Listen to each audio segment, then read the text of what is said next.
Yo, what's up guys? So today we are gonna see, what if, Tsunade takes Naruto out of the village, and years later Naruto unlocks the Mokuton bloodline of the first Hokage, harem. Part 2, hope you'll enjoy this video. So before we start, go check out the author of this fanfic, AaronTaichou, link is in the description, and also subscribe to my channel, and like this video. Let's begin the video. 4 days had passed since Naruto took the graduation exam, and today was the day he was supposed to go to the academy for his team placement. In the past 3 days, Naruto had been up to quite a lot. He had not left the compound at all for the past 3 days, opting to stay inside and train his wood release. His clones had finished reading the majority of the books in the library by the day after his exams. There were still a few books and scrolls left to read, but Naruto figured he would take care of that at a later date. It had only taken him a few minutes to figure out the wood clone technique, and an hour to master it the level he had with the shadow clone jutsu.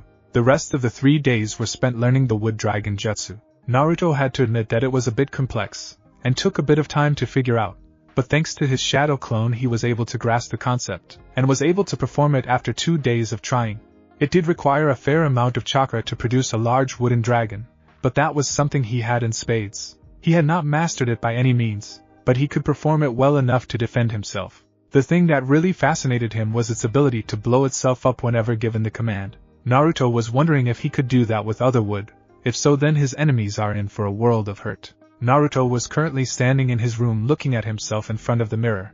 He had just finished getting dressed, and was ready to head to the academy. He adjusted the forehead protector strapped to his left arm before smiling, and making his way out of his room, and out of his house. Naruto exited the compound, and resealed it before making his way to the academy. As he was walking there, he noticed the streets were a lot busier than he had ever seen. Since his return, he had yet to fully explore the village.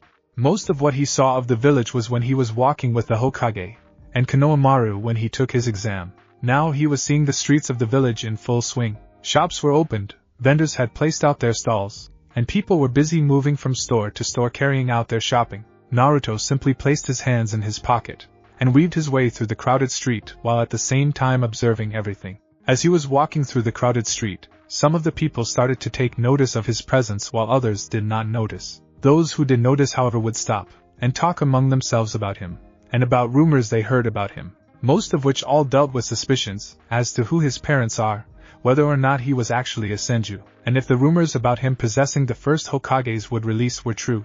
Naruto for his part simply ignored all the whispering and stares, and simply carried on his way to the academy. At the academy, currently standing in front of a class of newly graduated genin was the instructor in charge of the academy, Umino. He was standing there with a proud smile on his face, as he stared at all of his soon-to-be former students, all wearing their regulation headbands signifying themselves as shinobis of the Hidden Leaf Village. This year's batch of graduates had quite a lot of potential, considering the fact that a lot of those who are sitting in front of him were heirs to a lot of the prominent clans in the village, with a few civilian children who have shown some promise. The clan heirs were expected to hold a lot of promise for the future because of the fact that they are the future leaders of their respected clans. As Iruka scanned the class of graduates, he could not help frowning slightly when he noticed that there was one particular heir missing. Where is Naruto Senju? Iruka thought to himself with a slight frown.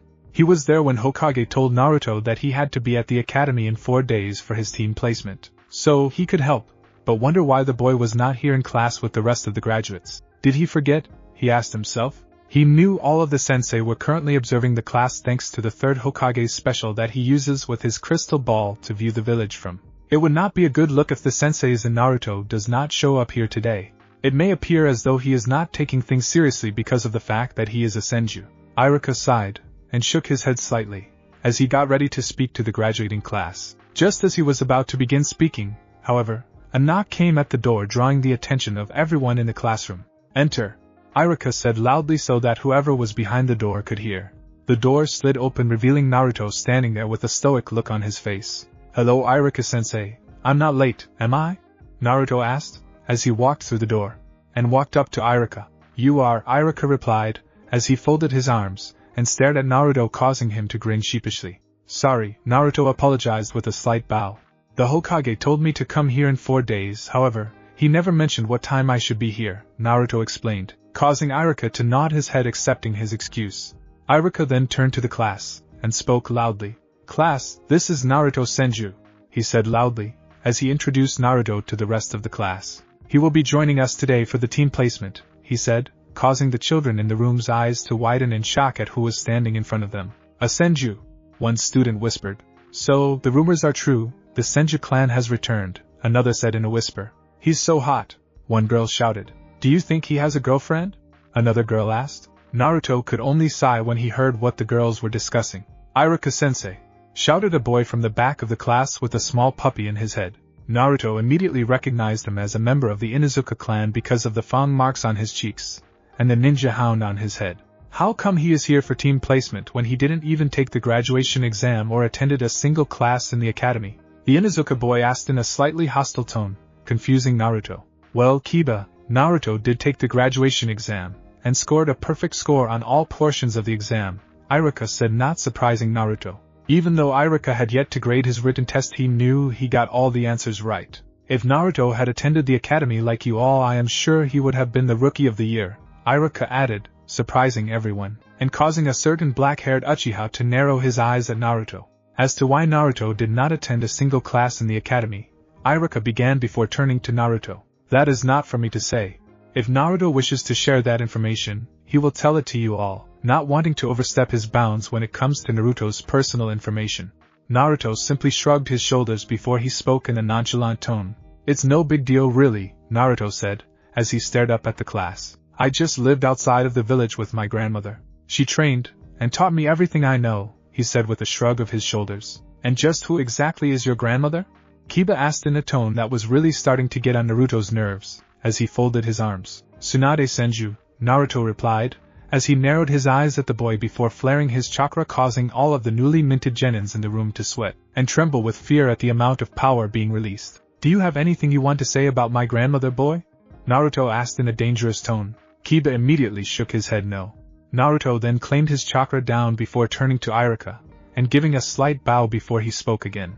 I apologize, Iruka-sensei, he said, apologizing for the commotion he was causing. It is no problem, please take a seat so we can begin, Iruka said with a smile.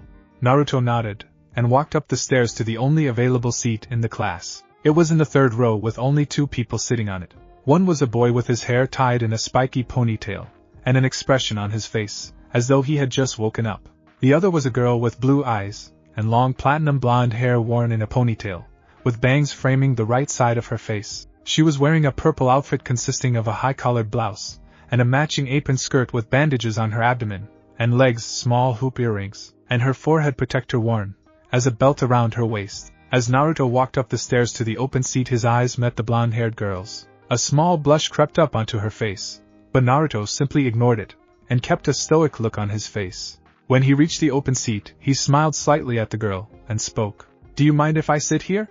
He asked politely, to which the girl only stared at him, and shook her head slowly, causing Naruto to raise an eyebrow at her, as he sat down. Troublesome, the boy sitting on the other side of the girl said, as he stared at the two of them with a bored expression on his face. As Naruto sat down, he could feel a lot of people's gaze on him, a few of which were hostile. Most of them were coming from the males in the classroom out of jealousy, but there was one in particular that had trace amounts of killing intent.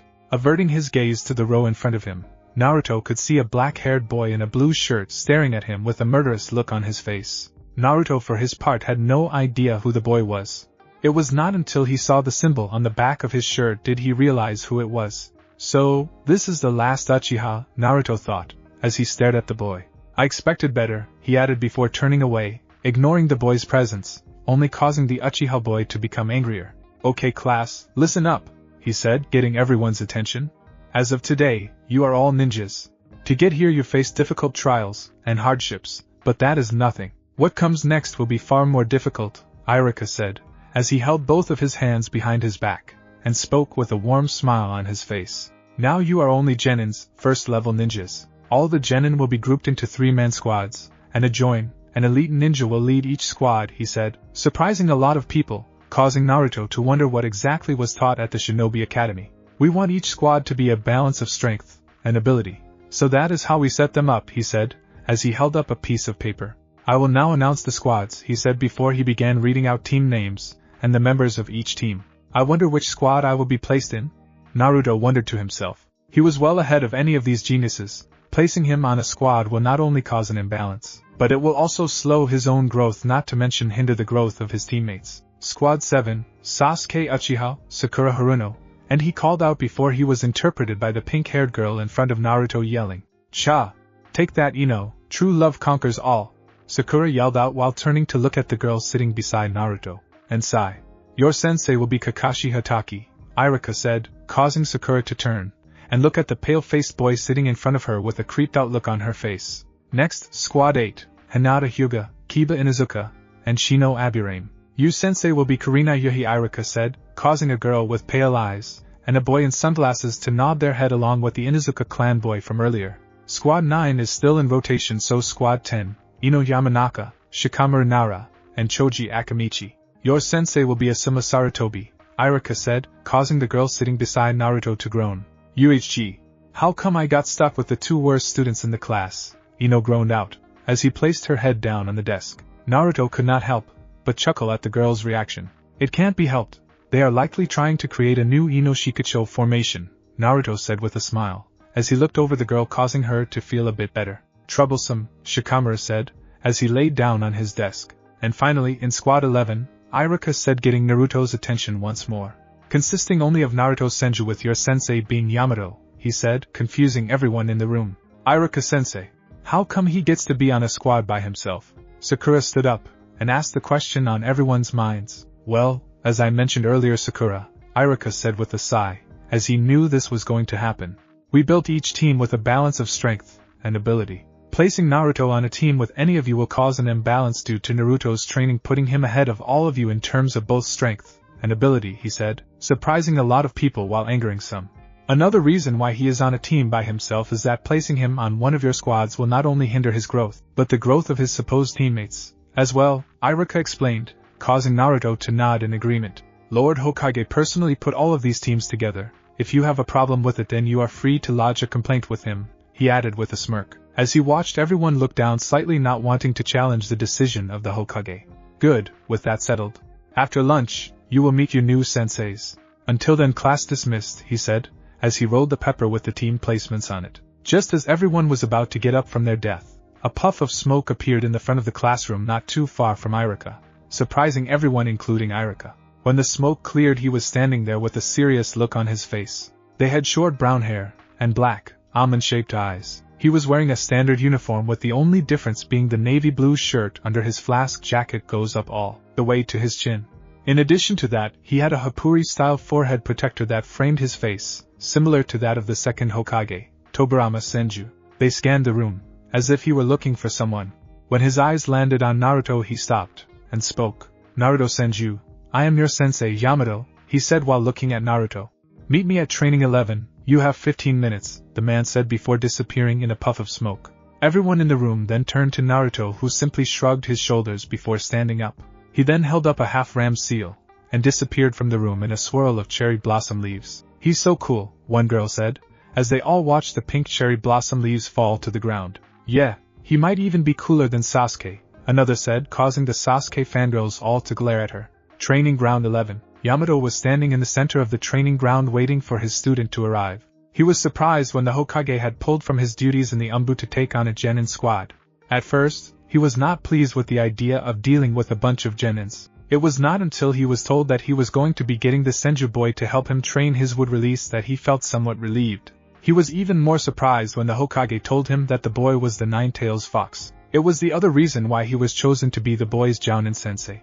Yamato was knocked out of his reflection when Naruto arrived at the training ground in a swirl of cherry blossom leaves. Yamato raised an eyebrow at the new form of the body flicker technique, which he has never seen before. "That was fast," Yamato commented, as he had only been waiting there for 5 minutes. "I didn't want to keep you waiting too long," Naruto said, as he walked up to his new sensei. "Well then, let us begin by telling each other a bit about ourselves," Yamato said, as he folded his arms. "You know your name, likes and dislikes, hobbies and goals for the future," he added, causing Naruto to nod his head understanding. "My name is Naruto Senju. I like ramen, gardening and my family.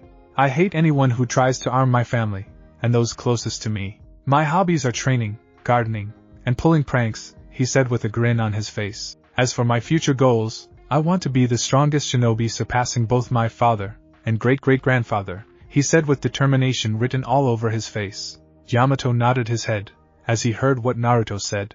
I guess it's my turn, he said, as he prepared to introduce himself. My name is Yamato. I like walnuts, and the village. I hate oily foods. My hobbies are reading books about architecture, and I don't really have any outlandish goals for the future, he said with a shrug. I guess my only goal is to have a serious spar against Kakashi-senpai, he added, causing Naruto to raise an eyebrow at his future goals, but he did not say anything. It was not his place to question another person's goals. So, what are we going today, sensei? Naruto asked with an excited look on his face. This is usually the part where the jonin senseis give a test to see whether or not the genin team actually have what it takes to be a genin, he said, causing Naruto to nod his head already knowing that.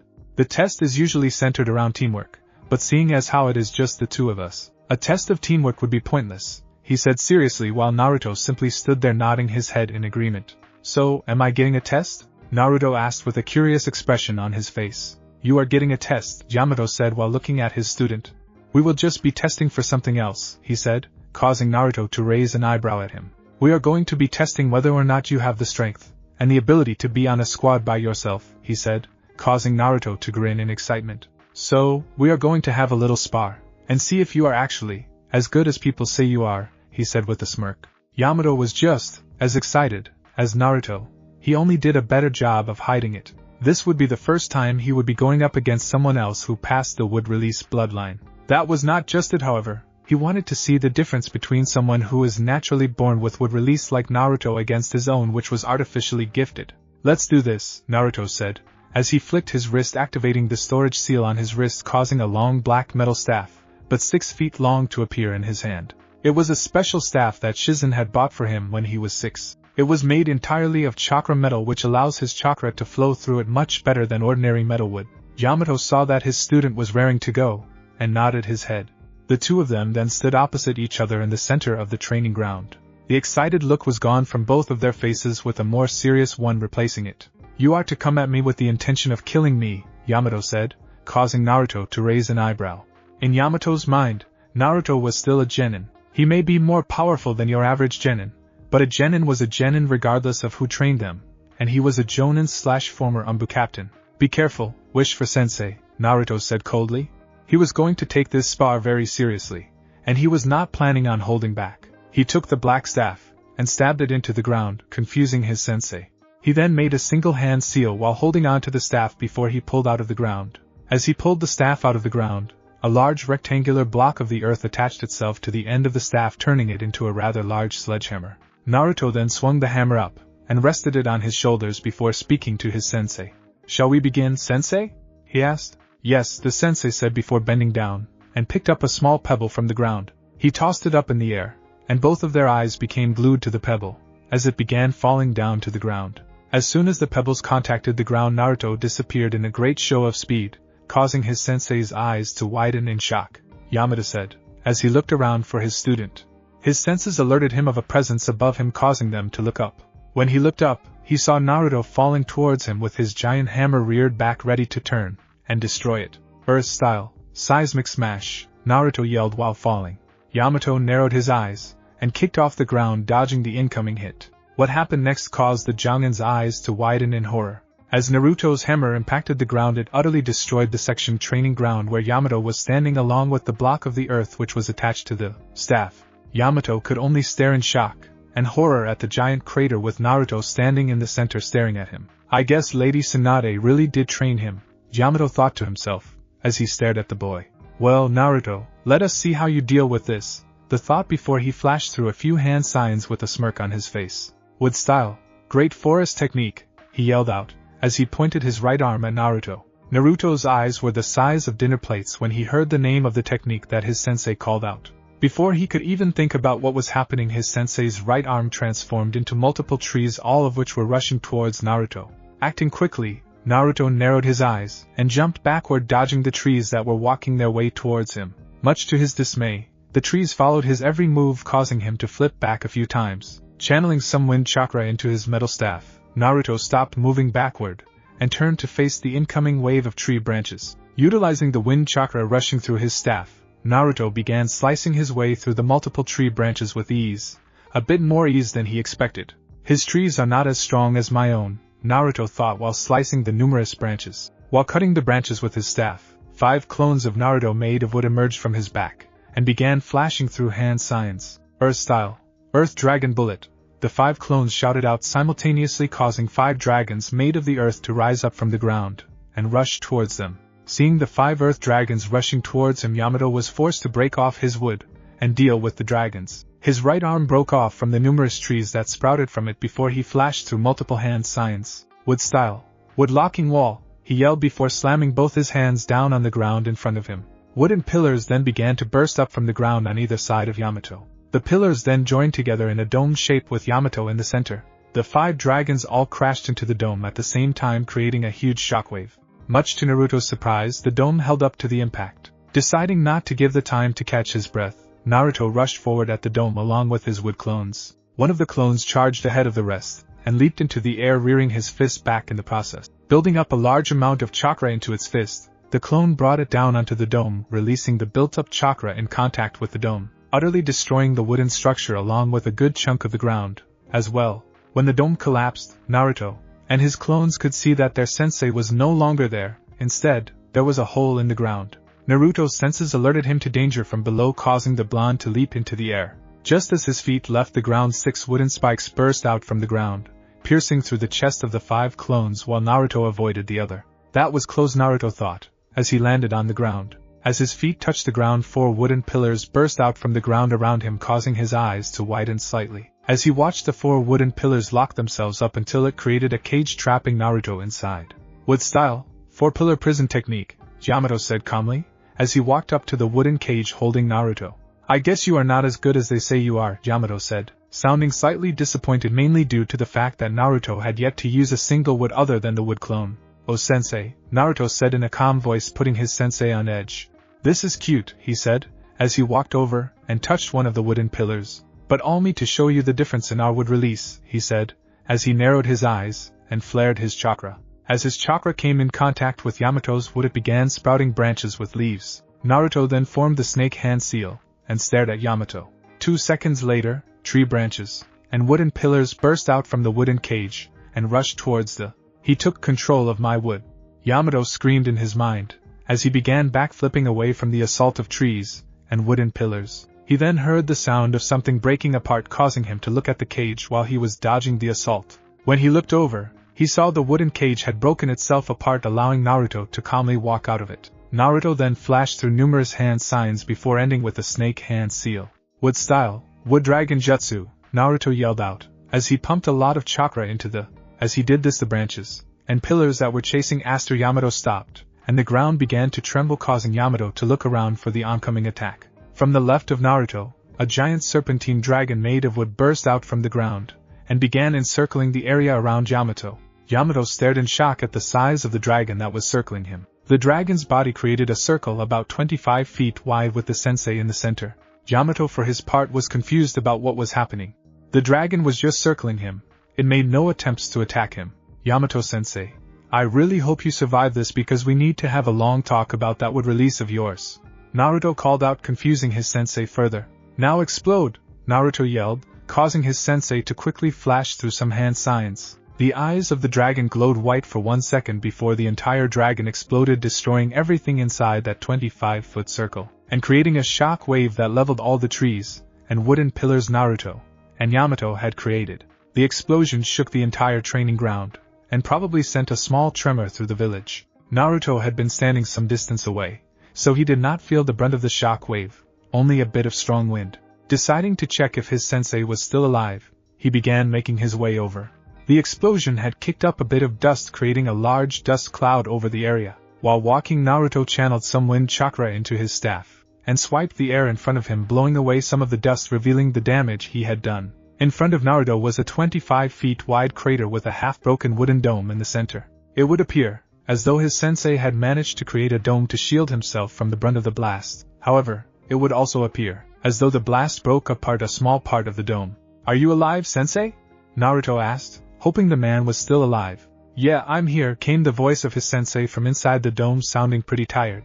Jumping into the crater, Naruto made his way to the dome. Using his chakra like what he did with the wooden prison, Naruto took control of the wood around the dome, causing them to open up, revealing his sensei hunched over on the ground, breathing heavily with a few burns and bruises on his body. Silently creating a shadow clone, Naruto gave it the order to heal his sensei who seems to be suffering from chakra exhaustion. That was some attack, Yamato said between breaths. The attack would have killed him if he had not pumped the majority of the chakra he had left into the wooden dome to strengthen it, but even then, part of it still broke apart. Yes, with you being in the center of the circle the dragon created, the explosion came from the outside rushing in towards the center, Naruto explained, as he sealed away his staff. The shockwave impacted you from all directions at the same time, doubling the force you would normally feel from an explosion of that size, he added, as he stared at the man being held by his clone. I guess you pass, Yamato said, as he started to feel a bit better.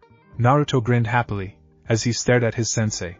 We start our first mission tomorrow bright and early. Be here at the training ground 11 by 7 a.m., Yamato ordered, causing Naruto to salute him. Yes, sensei, Naruto replied with a salute. Now about this wood release of yours, Naruto said, as he looked at his sensei with curiosity written all over his face. It has been a week since Naruto had been placed on Team 11, and began his shinobi journey. He had expected the life of a ninja would have been exciting. He had thought he would rescue damsels in distress, bodyguarding some feudal lord, or assassinating some high-profile targets, but instead of all that, for the past week, he has been doing nothing but chores. Naruto thanked the gods that he had his clones to help him, or else he did not know what he would do. Flashback, 1 week ago, It had been a day since Naruto had passed his sensei's little test. Today was the first day of accepting missions together, and Naruto was absolutely excited. He could not contain the wide smile on his face. He was currently walking towards the mission assignment center, which was located within the academy, to meet up with his sensei, and he had a large grin on his face due to the excitement. As he was walking through the village, the villagers were staring at him, wondering what had made him so happy. When Naruto arrived at the mission assignment section of the academy, he saw his sensei standing in front of the door waiting for him. Seeing his student walking towards the mission assignment room with a happy look on his face, Yamato could not help but ask what made him so happy. What are you so excited about? He asked Naruto. Today is the first day we are doing missions, his student replied in an overly excited voice. I can't wait to see what kind of cool mission the Hokage gives us, he added, causing Yamato to smirk, knowing exactly what was about to happen. You're right, let's go see what cool missions Lord Hokage has for us, Yamato said with a smirk. Naruto nodded his head excitedly before the two of them walked into the mission request center. Inside of the room was the mission assignment desk. It was a large desk with a banner with the words Mission Assignments This Way on it. Sitting behind the large desk in the center was the third Hokage smoking his pipe. To his right was Iruka, the instructor of the academy. To the left of the Hokage was another whose name Naruto did not know. When Naruto and Yamato entered, they got the attention of everyone in the room, especially the Hokage. Good morning, Lord Hokage, Naruto said with a salute, as he stood in front of the village's leader. Team 11 reporting for our first mission, he added while saluting, causing the Hokage to chuckle. The exciting look that was written on Naruto's face was a look the Hokage had seen every time freshly graduated genins come to accept their first mission. Good morning, Naruto, the Hokage said, as he blew out some smoke. Are you sure you are ready for the mission I have here for you? The old man said, buttering the poor boy up. You bet, Naruto said with a thumbs up. He was practically drilling now at the thought of some super cool mission. Yamato and Iruka could not help but to bake their heads at the Hokage after seeing what he was doing to the poor boy. I can handle anything you throw at him, Naruto added confidently. So, what is the mission? Rescuing a princess? Bodyguards to a feudal lord? Assassinating some enemy shinobi? Naruto asked with stars in his eyes. Walking the Inuzuka dogs, the Hokage said, as he held up a scroll with the letter D on it. Upon hearing his mission, Naruto slumped over with a gloomy black cloud hovering over his head. But that's not cool, Naruto said while slumped over. You are a genin, a first-rank ninja, so you do D-rank missions, the Hokage explained.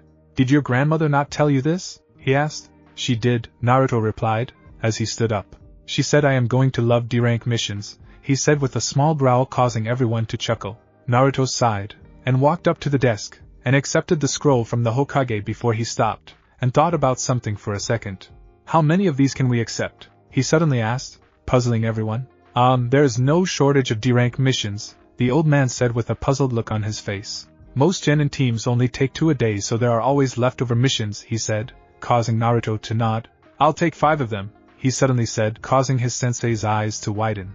Yamato did not want to spend all day doing chores. That's a bit too much, Naruto, he said, hoping to convince his crazy genin to only take 1. Naruto on the other hand shook his head, and held up a ram's seal, causing 4 wooden clones to sprout out from his body. "We'll take 5 of them," he said, causing a slow smile to creep up onto Yamato's face. The Hokage blinked a few times before he smiled, and shook his head before signaling Irika to hand Naruto 4 other scrolls with the letter D on them. Naruto accepted them, and distributed them to his clones before turning to his sensei. "Shall we get started?"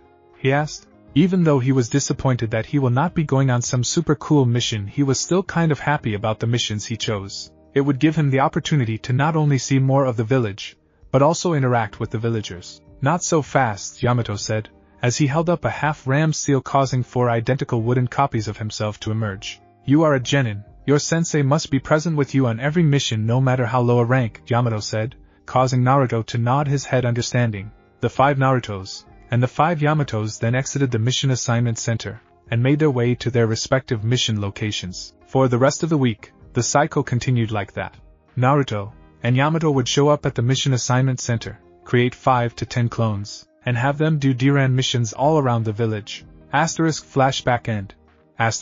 By the end of his first week, as a shinobi of the leaf, Naruto and his sensei had broken the record for the most missions completed in a single week, with them completing 51 D-rank missions. Thanks to them doing so many missions around the village, Naruto got to interact with the villagers a lot more. As a result, Naruto had become even more popular than he already was, especially with the female population. He had lost count of the number of marriage proposals he had received in the past week. He turned all of them down, of course. After all, he was only 12, and his grandmother and big sister might skin him alive if he had decided to get married without consulting them.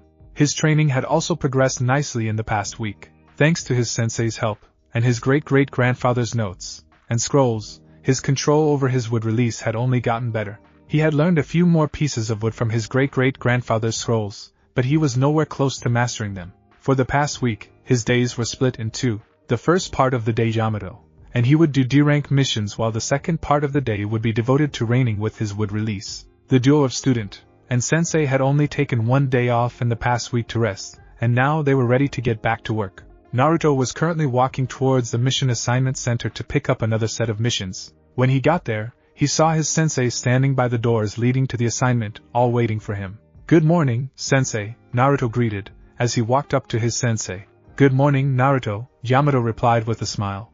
"Are you ready to get to work today?" he asked, as he opened the door for his student. "You bet," Naruto replied. He honestly did not mind the D-rank missions if he was being honest. It paid well, he got to meet some rather nice people, and all he had to do was some small chores. He honestly did not get what people hated about them. "Good morning, Naruto, Yamato," and the Hokage greeted each other with a smile. "Good morning, Lord Hokage," both Naruto and Yamato said simultaneously with a bow. "All of your clients from last week have nothing but praise for the 2 of you," the Hokage said with a smile, as he stared at his 2 shinobis. The villagers who requested missions last week had nothing but good reviews for the work the 2 of them did on their D-rank missions. "Word of your work has spread throughout the entire village. Some people are even requesting the 2 of you especially," he added, causing a light blush to creep up on Naruto's face in embarrassment at the praise he was getting, while his sensei just stood there not reacting. "Unfortunately, Lord Hokage, those requests may have to wait," Yamato suddenly said, causing Naruto to look at him in confusion. "We have completed the necessary amount of D-rank missions. I believe Naruto is ready for a C-rank mission," he said, causing Naruto's eyes to widen in shock, while the age-old Hokage nodded his head sagely. "I see," the Hokage said while looking through the C-rank requests. "This should be simple enough for your first C-rank, Naruto," the Hokage said, as he picked up a scroll of the letter C written on the outside. "A band of bandits has been reported in the area around Tanzaka quarters. They seem to have set up camp in the forest surrounding the town, and are robbing those passing by, even going into the town at night, and robbing the stores. Your mission is to track down this camp, and eliminate the bandits," the Hokage said in a serious tone. Naruto schooled his reaction well. He could tell that the Hokage was being profoundly serious, and was giving him a serious mission. Yamato and Naruto bowed to the Hokage before they speak again. "Yes, Lord Hokage," they said before Yamato walked up to the desk, and took the scroll. Both he and Naruto then exited the room, leaving the Chunins and the Hokage behind. "Was it wise to send him on a mission like this so soon, Lord Hokage?" asked Irika, who had been sitting next to the Hokage. The old man took a long drag of his pipe, and blew out the smoke before he replied to the, "It is best for him to get his first kill out of the way sooner rather than later," the Hokage said, causing the young to nod his head. With Yamato and Naruto The duo was currently standing just outside of the assignment hall talking to each other. Go home and pack the essentials needed for this mission, Yamato said while looking at his student. It should take us 2 days to get there, and an additional day to carry out the mission. So, pack your essentials to last a week, Yamato said, causing Naruto to nod his head before he spoke. Yes, sensei, Naruto said with a strong nod. Good, let's meet at the main gate in 1 hour, then suggested, to which Naruto nodded his head, and held up a half-ram seal before he disappeared in a swirl of cherry blossom leaves, leaving his sensei, who disappeared 2 seconds later in a puff of smoke. Naruto appeared in a swirl of cherry blossom leaves in front of the Senju clan compound. He unsealed the gate, and entered the compound, and immediately began packing the necessary things into storage seals. He had a change of clothes to last him a bit over a week, quite a few energy bars, a well-stocked first aid kit, custom-made explosive tags, a few yards of ninja wire, and some extra kunai and shurikens. Naruto sealed everything into carefully labeled storage scrolls before he stored those scrolls inside of one scroll, and sealed it into the storage seal on his wrist. After making sure he had everything, Naruto activated the security seals on the compound, and made his way to the main gate to meet his teacher. Naruto arrived at the main gate in time. When he got there, he saw his teacher talking to Izumo and Kotetsu, the 2 chunins in charge of guarding the gate. Naruto had seen the 2 of them a few times around the village while he was on his D-rank missions. They were always together, and were always friendly to Naruto whenever they saw him, but then again everyone was friendly to Naruto. Walking up to the guard station where his sensei was standing, Naruto spoke, getting their attention. Hey guys, he said, walking up to the group, getting their attention. Hey Naruto, heard you are going on your first C-rank mission, Izumo said with a smile. Are you ready? Kotetsu asked, causing Naruto to grin. You bet, Naruto replied with a thumbs up while flashing the 2 a wide smile. I'm as ready could be, he added, causing the 2 chunins to chuckle. Are you well packed? Yamato asked for Naruto's attention. Yes, sensei, Naruto replied with a salute. Everything is stored away in storage scrolls on my wrist, he said, as he held up his wrist showing his sensei the storage seal. Very well, Yamato said with a slight nod of his head. Let us get going. Tanzaka quarters is quite some distance away, he said, causing Naruto to nod his head, and wave goodbye to the 2 guards before him, and Yamato took off at top speed. 2 days later, Naruto and Yamato had been running for 2 days, only making periodic stops for food and sleep. The sun was currently setting, and they had just arrived on the outskirts of the lively town. They were currently standing on 2 tree branches some distance away from the entrance of the town. It's getting late, we should find a place to rest for the night, Yamato said, as he turned to his student. I can have a few of my clones go into town under the transformation jutsu, and try to gather some information, Naruto suggested, causing Yamato to look at him with a slightly impressed look on his face. That's great thinking, Naruto, he said, praising his student. Most genins would want to rush into things, and immediately want to go looking for the bandits, but Naruto was thinking about the situation logically. Yamato was honestly proud of him at the moment. I will have my clones do the same thing while the 2 of us find a place to stay for the night, he said, earning a nod from Naruto. They both created 5 clones each, and had them transform into random people, both males and females, before sending them off into the town to gather information. Naruto and his sensei waited in the forest for about 15 minutes after the clones left before they began walking towards the town to avoid suspicion.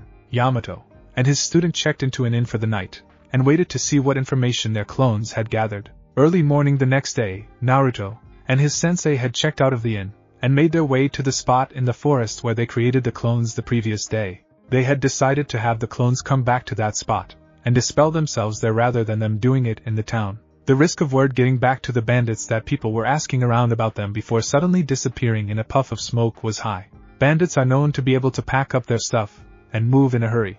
Both Yamato and Naruto did not want that to happen. Arriving at the location, the teacher and student duo could see 8 of the 10 clones were ready there, and had apparently dropped their transformation once they got there. Signaling them to dispel themselves while they wait for the other 2 to arrive, the clones nodded and disappeared in a puff of smoke. The memories of all the clones came rushing into the minds of Naruto and Yamato. After processing the information for a few minutes, Naruto spoke up. The intel the clones gathered puts the bandits' camp somewhere in the northeastern section of the forest surrounding the town, he said while looking at his sensei. Yes, apparently they recently moved their camp there, Yamato said, as he went over the memory of his clone. As he was talking, the 2 remaining clones showed up, both of which were Naruto's clones. They each walked up to Naruto and handed him 2 scrolls, confusing both the blonde genin and his sensei. What is this? He asked, as he took both of the scrolls. "We spent the night gathering information in a few gambling houses," one of the clones said with a grin before dispelling himself. "We won a bit of money," the other said before dispelling. The memories of the two clones filled Naruto's head, causing his eyes to widen slightly before shaking his head and sealing the scrolls away in the storage seal on his wrist. "How much did they win?" Yamato asked, seeing his student's reaction. 10 million ryo each, he replied with a sigh, causing his sensei's eyes to widen in shock. "I'd better not let grandmother find out about this, or else she will drag me to every gambling hall in the Fire Country," Naruto thought to himself before looking at his sensei. "Should we head over to the bandits' camp now?" Naruto asked, knocking his sensei out of his shock. "Yes, let's go," Yamato replied before the two of them started tree hopping to the northeastern section of the forest. It took them 30 minutes to arrive at the location of the bandits' camp. The bandits had set up quite a large camp, and had enclosed it with a tall wooden fence. Naruto and his sensei were hidden up in a tree about 25 feet away from the camp. They had used their respected wood release ability to grow a few more branches around them to help shield them from being seen. Wanting to see how well his student was at strategic mission planning, he asked him a question. "How would you proceed from here, Naruto?" Yamato asked, confusing his student for a split second before Naruto realized what his sensei was doing. "I would first scope out the layout of their camp, and then plan my assault from there," he replied in a serious voice, impressing his sensei once more. "And how would you scope out the layout of the camp?" Yamato asked, causing Naruto to think for a few seconds before he provided a reply. "I would create 2 clones, and have them transform into birds, and fly over the camp, getting a top-down view of the camp," he said, surprising his sensei. Yamato was thinking of kidnapping one of the bandits, and transforming a clone into the captured bandit before infiltrating the camp, but Naruto's way was less risky, and more effective. "Wonderful plan, Naruto," Yamato said with an approving nod. "Go ahead, and send out your clones," he said, causing Naruto to nod his head before creating 2 shadow clones. The 2 clones transformed into 2 hawks before flying out from behind the tree branches. The 2 clones under the disguise of hawks flew around the camp for about half an hour, getting a good look at the layout before they both dispelled, sending the information back to Naruto. "Okay, my clones dispelled," Naruto said, getting his sensei's attention, as he processed the information he received from the clones. "There are 20 medium-sized tents inside of the camp, and 1 large one in the center, likely belonging to their leader," Naruto said, informing his sensei. "There are only 2 exits to the camp," he said before pulling the tree branch back slightly, and pointing at the large wooden gate. "That is one, and there is an identical one on the opposite side of the camp. Each of the exits has 2 bandits guarding them, armed only with a simple katana," he said, causing his sensei to nod at him. "There is no sort of order or formation to the tent placement, they just seem to be scattered around the massive one," he finished, earning another approving nod from his sensei at his detailed description of the camp's layout. "Nice job, Naruto," Yamato said, nodding approvingly. "Now tell me, how would we proceed, giving the layout of the camp?" he asked, as he continued to test his student. "We should split up, and cover both exits, preventing any of them from escaping," Naruto replied in a confident tone. "With that in mind, we could do this 2 ways, he said, causing his sensei to raise an eyebrow at him. "We could do it right now, and be big and bold, or we could wait until nightfall, and pick them off discreetly one by one under the cover of the night," he suggested, causing his sensei to contemplate the options carefully before responding. "We will wait until nightfall, and attack under the cover of darkness," Yamato suggested. He was a former Umbu captain, so being discreet was his specialty. "Yes, sensei," Naruto replied before making himself comfortable behind all of the branches. While they were waiting for the sun to go down, Naruto began to check his kunai and shurikens, making sure he had enough in his holsters in case he may need them. The teacher and student duo stayed up in the tree watching bandits come and go in and out of the camp for the entire day until the sun went down. Even though it was now dark out, Naruto and Yamato were waiting for the bandits to go to sleep, lowering the risk of them being discovered. Much to their dismay, however, the bandits seemed to choose this night to have a party. "It would appear as though they are having a party of some sort," Yamato commented, as he peeped out from behind the branch to see the band of bandits drinking and singing around a large bonfire in the center of the camp. "We will wait 2 more hours for them to get drunk, then we attack," he said, causing Naruto to nod his head. Yamato then took out a small scroll, unsealed 2 wireless radios, and handed one to Naruto. "We will use this to communicate with each other," he said, as he handed the radio to Naruto. "Set it to channel 7, he added. Naruto nodded his head before attaching the radio to his belt before putting the earpiece in his ear and setting it to the right channel. "I will be going to cover the other exit. Will you be okay?" Yamato asked, slightly worried about his student. "I'll be fine, sensei," Naruto replied with a confident look on his face. "Very well then," I will radio in when it is time to begin, Yamato said before he stood up in the shadows of the tree, and took off for the other exit, leaving Naruto alone. Naruto unsealed his metal staff, and held it tightly in his hands. If he was being honest with himself, he was a bit nervous. This was the first time he would be killing someone.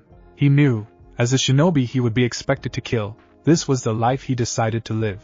All of his grandmother's training along with his own mental preparation was to prepare him for moments like what was about to take place. Taking a few deep breaths, he calmed himself down, and took on a cold look on his face before standing up, and began making his way through the trees to a poorly lit section of the camp, and waited for his sensei to give the word. He stood in the shadows of the tree for 2 hours before his sensei's voice came through the radio. Okay Naruto, they seem drunk enough. Let us begin, Yamato said into Naruto's earpiece. Roger that, sensei, Naruto said into the radio before he carefully hopped up onto the wooden fence, and stared into the camp. There were a few tents in front of him, but there were no lights on in them, signaling no one might be in there. Naruto then looked to his left, and saw the 2 gate guards standing on either side of the open gate. Deciding to take them out first, he began on top of the fence in the direction of the guards. As he was getting closer, he began channeling wind chakra into the staff, turning its dull edges into a sharp blade. When he got to the edge of the gate, he leaped up into the air, and the swan dived down towards the ground. As he was approaching the ground, Naruto twisted his body to the right, and swung his staff out in a circle before landing on the ground. As his feet touched the ground, the heads of the 2 gate guards fell to the ground, followed by their headless bodies. Knowing he did not have time to mull over the fact that he just killed 2 people, he leaped off in the direction of a nearby tent with the lights on. As he was heading towards the tent, one of the bandits was exiting from it. Coincidentally, as the man exited the tent, he turned, and looked in the direction of the gate, and saw Naruto running towards him, and the 2 headless bodies of the guard in front of the gate. Opening his mouth to yell out, and warn the other bandits, Naruto shoved his staff into the man's mouth, piercing right through his head before a single word could come out. Using his staff, Naruto quickly pulled the man into the tent from which he came out, only to find another bandit inside sitting on a makeshift bed. Acting quickly, he took out a kunai from his holster, and added his wind chakra to it before throwing it at the man on the bed. Before the bandit could even register what was going on, a wind chakra-infused kunai buried itself into his head, causing him to fall back onto the bed dead. In less than 6 seconds, Naruto had killed 4 bandits. Naruto then turned off the lights inside of the tent, and peeked outside. There was another tent directly opposite from the one Naruto was in, and he could see someone was moving around inside. Looking around, making sure no one was around, he dashed into the tent to find a man standing with his back facing him, counting money with a wide smile on his face. Sneaking up behind the man, Naruto placed his hand over his mouth, and slit his throat with a kunai before turning the lights off, just as he did in the previous tent. As he was about to exit the tent, he could hear someone talking just out behind the tent. Carefully sneaking outside, he snuck around the tent to see who it was. He carefully peeked his head around the corner of the tent, and saw 2 drunk bandits talking to each other. Man, I'll tell you. That house we robbed last night was loaded, one of the bandits said. Tell me about it. I got this gold necklace from the bastard, the other said while showing the necklace around his neck. Shaking his head, Naruto ran out from around the corner, and stuck his staff coated in wind chakra right through the throats of the 2 drunk men, silencing any possible screams. Naruto then held up a half-ram seal, and created 4 wood clones. He sent 2 off to the right, and 2 off to the left while he stayed in the middle. The 5 of them then went tent by tent, killing every bandit who was not at the giant bonfire. When Naruto reached the edge of where the bonfire party was going on, his death toll had risen to 11, giving that most of the bandits were at the party. Hiding in the shadows, he radioed his sensei. Yamato-sensei, come in, he said in a whisper over the radio. Yamato here, his sensei replied in a slightly worried voice. Are you okay, Naruto? He asked. I'm fine. I'm just wondering how you want to deal with the group at the bonfire? He asked, as he made 2 more clones, and had them help his other 2 clones surround the party. Is everything all tied up on your side? Yamato asked. Yes, all are dead except for those around the fire, Naruto replied in a whisper. Well then, in that case, I think it is time for us to be bold, Yamato said, causing Naruto to smirk slightly. Roger that, sensei, Naruto said with a smile before he quickly created a clone, and dispelled it immediately, allowing its memory of the conversation with his sensei, and his plan to transfer to the other clones surrounding the fire. Naruto then walked out of the shadows, and stood in the middle of the park watching the bandits partying. All of a sudden Naruto saw wooden beams, and branches coming from all directions rushing towards the group of bandits. It did not harm any of them, however, it just trapped them all around the fire. What's going on? The leader of the bandits yelled/asked. The trees have come alive. a drunk bandit screamed. Naruto chuckled to himself before he flashed through a few hand signs before ending with the snake hand seal. Wood style. Wood dragon jutsu, he yelled out, causing a giant wooden serpentine dragon to burst out from the ground in front of him, and rush towards the group of bandits. It's a dragon! A few bandits yelled while pointing at the dragon. Every single bandit was frozen in fear when they saw the terrifying dragon coming towards them. Like a snake, the wooden dragon wrapped itself around the group of 20 or so bandits, grouping them together before Naruto gave it the order to begin squeezing. The giant dragon constricted itself around the bandits tighter and tighter until all of them were dead. Naruto stared at the scene before him, and blinked a few times before he ran over to the side of one of the tents, and puked his guts out. Yamato walked around the dragon looking for his student only to find him hunched over the side of one of the tents puking. "You okay there, Naruto?" Yamato asked in a concerned voice. "I'm fine, sensei," Naruto replied before throwing up some more. Yamato nodded his head before turning away from his student to look at the giant dragon. He knew this was something Naruto had to go through in order to become a better shinobi. He was familiar with the sickness Naruto was feeling at the moment. Every shinobi was. For Naruto, it affected him later than it normally would for some people due to him being in the middle of a mission, but for most people, it affected them immediately after they first killed someone. Now he was not just dealing with the fact that he killed one person, he was dealing with killing multiple people. Yamato was a bit worried about his student, but knew he was going to be okay. Focusing on the giant dragon in front of him, Yamato cannot help but be amazed by it. He had tried to make one long ago, but could never actually do it. He chalked it up to not being naturally born with the wood release like Naruto. So, Naruto said to get Yamato's attention. "What now?" he asked, as he wiped the side of his mouth. "Well, now we destroy the bodies before we set up camp for the night," Yamato replied, as he looked around. "However, I got a feeling your dragon is going to take care of destroying everything, correct?"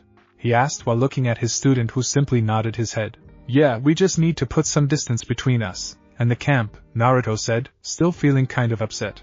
"Alright, let's head back to Tanzaka quarters for the night," Yamato said, earning a nod from Naruto. The two then took off in the direction of the town. When they were a safe enough distance from the camp, Naruto blew up the wood dragon, destroying the entire camp. The duo arrived at the entrance to the lively town in 30 minutes. Just as they were about to walk through the entrance, a bird's cry in the air caught their attention. Looking up, they saw what appears to be a hawk circling the air above the two of them. "Is that hawk flying at night?"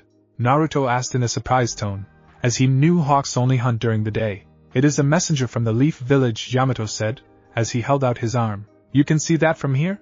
Naruto asked in a disbelieving voice, wondering how his sensei could tell that it was a messenger hawk. The bird flew down, and gently landed on Yamato's arm. It was a brown hawk that had a black bag strapped to his back. Yamato opened the bag, and took out a small scroll cooling bag again, and gave the hawk a little push off. The hawk flew off into the night in the direction of the village. Yamato then opened the scroll, and began reading it before a serious look appeared on his face. "Trouble?" Naruto asked in a curious voice. It would appear as though Squad 7 set out on a C-rank mission to the Land of Waves, but apparently the client lied about the dangers of the mission, which would upgrade the mission request to a B or A rank mission if he had been truthful, Yamato explained, causing Naruto to raise an eyebrow. "We are being ordered to head to the Land of Waves and back up Squad 7, he said, causing Naruto to nod. "How long will it take to get there?" Naruto asked. "If we leave now, we should be there by sunrise," Yamato said, as he rolled up the scroll. "The Land of Waves is pretty close to here," he added, causing Naruto to nod his head before letting out a sigh. The two of them then took off for the Land of Waves at top speed. "Squad 7, that's the squad with the last Uchiha on it, correct?" Naruto asked while they were running. "Correct, it is led by Kakashi Hatake," Yamato replied, as he was slightly looking forward to seeing his former Umbu captain. "Of course, it is the Uchiha who gets himself in trouble and needs rescuing," Naruto said with a chuckle, as they continued on their way to the Land of Wave. Naruto and his sensei had been traveling for the majority of the night, only stopping for a small break once. The sun was just beginning to rise, and Naruto and his sensei had just arrived at the shores of the Land of Fire. They were staring out at a rather large river in front of them, trying to see the shores on the other side, but could not because of the dense fog covering the area. "The Land of Waves is just on the other side of this river," Yamato said, as he walked up the edge of the water. He then flashed through two hand seals before a few wooden beams came out from the water and formed a small boat. Naruto could not help but smile when he saw this. "Got to love wood release," he commented with a smile, causing his sensei to chuckle before making two oars out of wood. Naruto then held up a half-rammed seal and created two shadow clones to row the boat. would release, and shadow clones. It almost feels as though we are cheating, Yamato said, as he stepped into the boat. Naruto let out a small laugh before stepping in the boat, as well. He sat at the back of the boat while his sensei sat in the front with the two clones rowing the boat in the center. Naruto leaned back in the boat, and propped his legs up over the side before he took a deep breath of the morning air. What exactly was Team 7's mission? Naruto asked, as he exhaled. The scroll did not go into many details about what happened, but apparently they had a mission to protect a bridge builder while he was building a bridge in the land of waves, Yamato explained, as they sailed through the morning fog. The client's request was for C-rank level protection, but apparently he lied about the danger he was in, he said, causing Naruto to contemplate on the details he just received. I'm guessing there are ninjas that are after the bridge builder?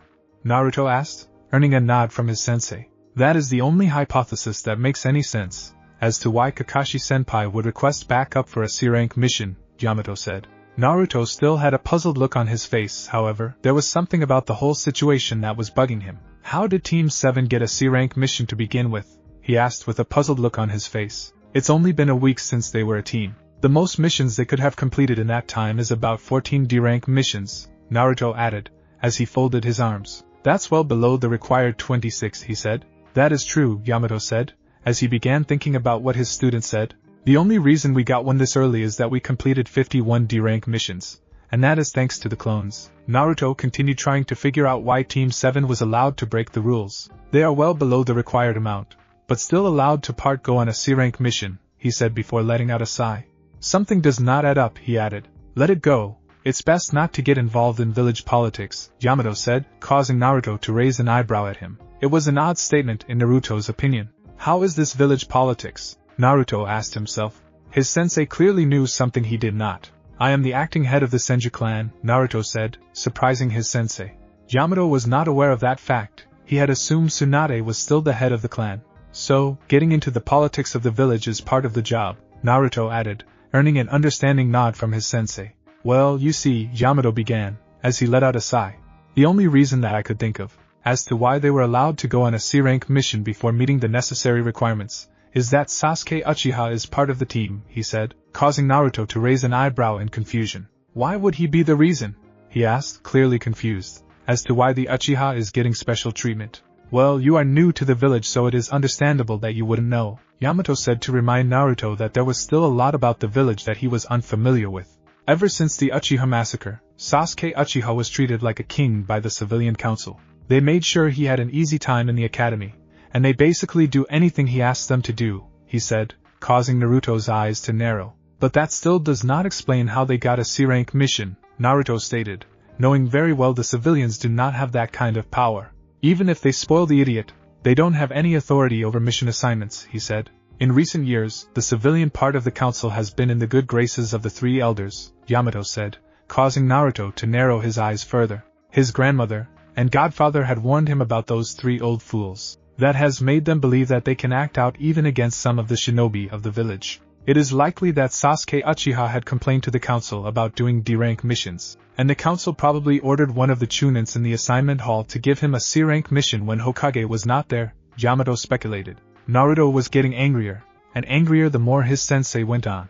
I am going to raise hell over this, Naruto said, plotting how he was going to tear into the council once he gets back. And why did Kakashi go along with all this? He asked the next question that came to mind. Kakashi-senpai probably thought that it was a simple C-rank mission, Yamato said, coming to the defense of his former captain.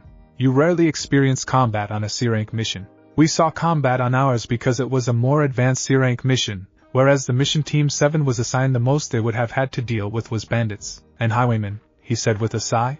For Kakashi to request backup means that they likely encountered an enemy, he added. Naruto was about to say something, but before he could, one of the clones spoke up, getting his attention. Whoa, what is that? The clone asked in a surprised voice while squinting his eyes to see through the fog. Naruto looked ahead of the boat, and could see the silhouette of something large in front of them. What the hell is that?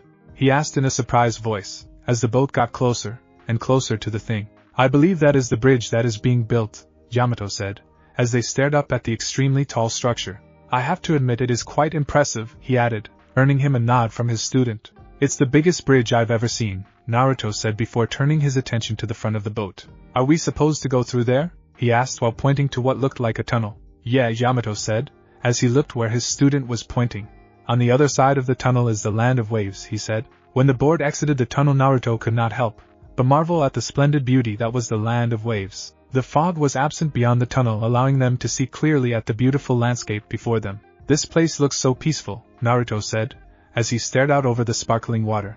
The clones continued to row the boat until they arrived at the local dock. Disembarking from the boat, Naruto looked at his sensei and spoke. How are we supposed to find this bridge builder's house? He asked, as he dispelled his clones. I guess we should ask around, Yamato suggested.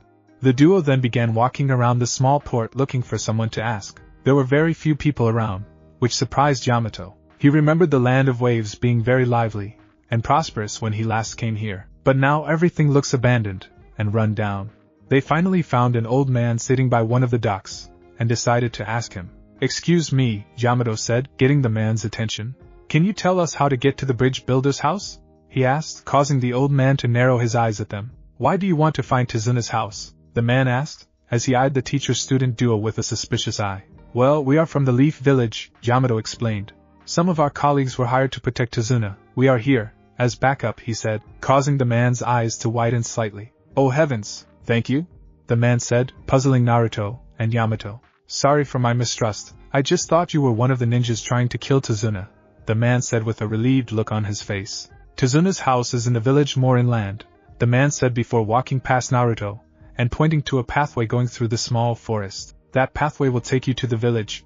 Tsunade's house is located at the very end of the village, on the waterfront, he said, causing Naruto and Yamato to nod at him with a grateful look on their faces. Thank you very much, Yamato said, as both he and Naruto bowed slightly to the old man before they began walking towards the village. The duo walked for about 30 minutes before they arrived at the village. As they were walking through the village, both Naruto and his sensei were surprised at the state of things here in the land of the wave. It looked like the entire country was struck by poverty, but neither of them could understand why.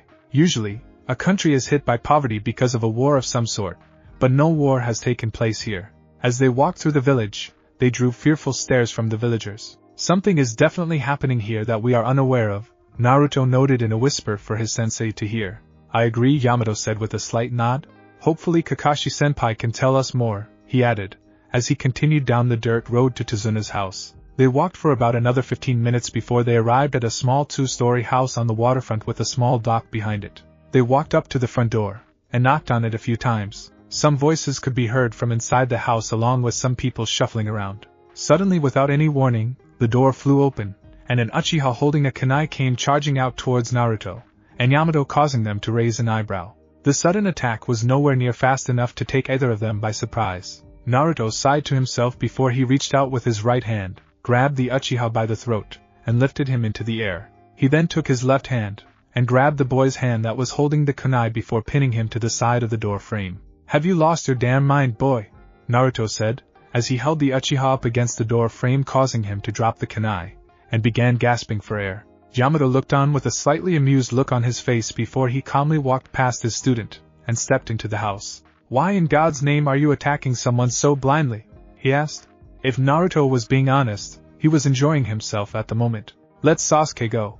Came a screech from inside the house, causing Naruto to flinch slightly, and looked over to see who was screeching like that. When he looked over, he saw the pink-haired girl from the academy.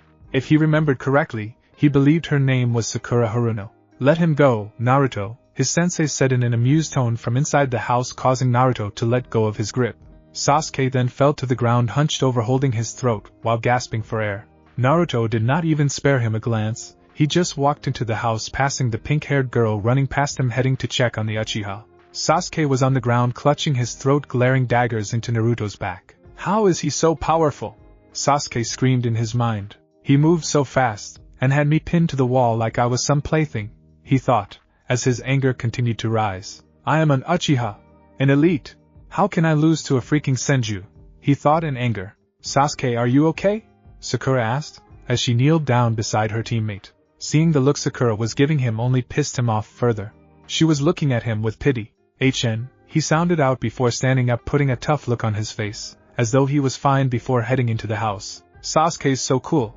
Sakura squealed in her head before following him inside the house with Naruto. As Naruto entered the house, he saw Team 7's sensei sitting behind a table with an old man to his right, and a pale-faced boy who Naruto recalled was named Sai. sitting to his left. Next to the old man was a young woman who looked to be in her late 20s to early 30s, and next to her was a little boy who had a sour look on his face. The group looked like they were getting ready to have breakfast, judging from all the food that laid out on the table. "You look like you have seen better days, Kakashi-senpai," Yamato said with a smile, as he walked up to the table. "I'm just suffering from a bit of chakra exhaustion. Nothing major," the silver-haired said with a wave, as Sakura and Sasuke came and sat down beside Sai. "But when I requested the village to send reinforcements, I didn't expect them to send the Leaf Village's star genin team," he said in a mildly surprising/teasing tone. His team, on the other hand, was beyond confused at what he meant. "What do you mean, sensei?" Sakura asked with a confused look on her face. Naruto and Yamato sat down at the table, resting their legs for a bit. "Don't you know?"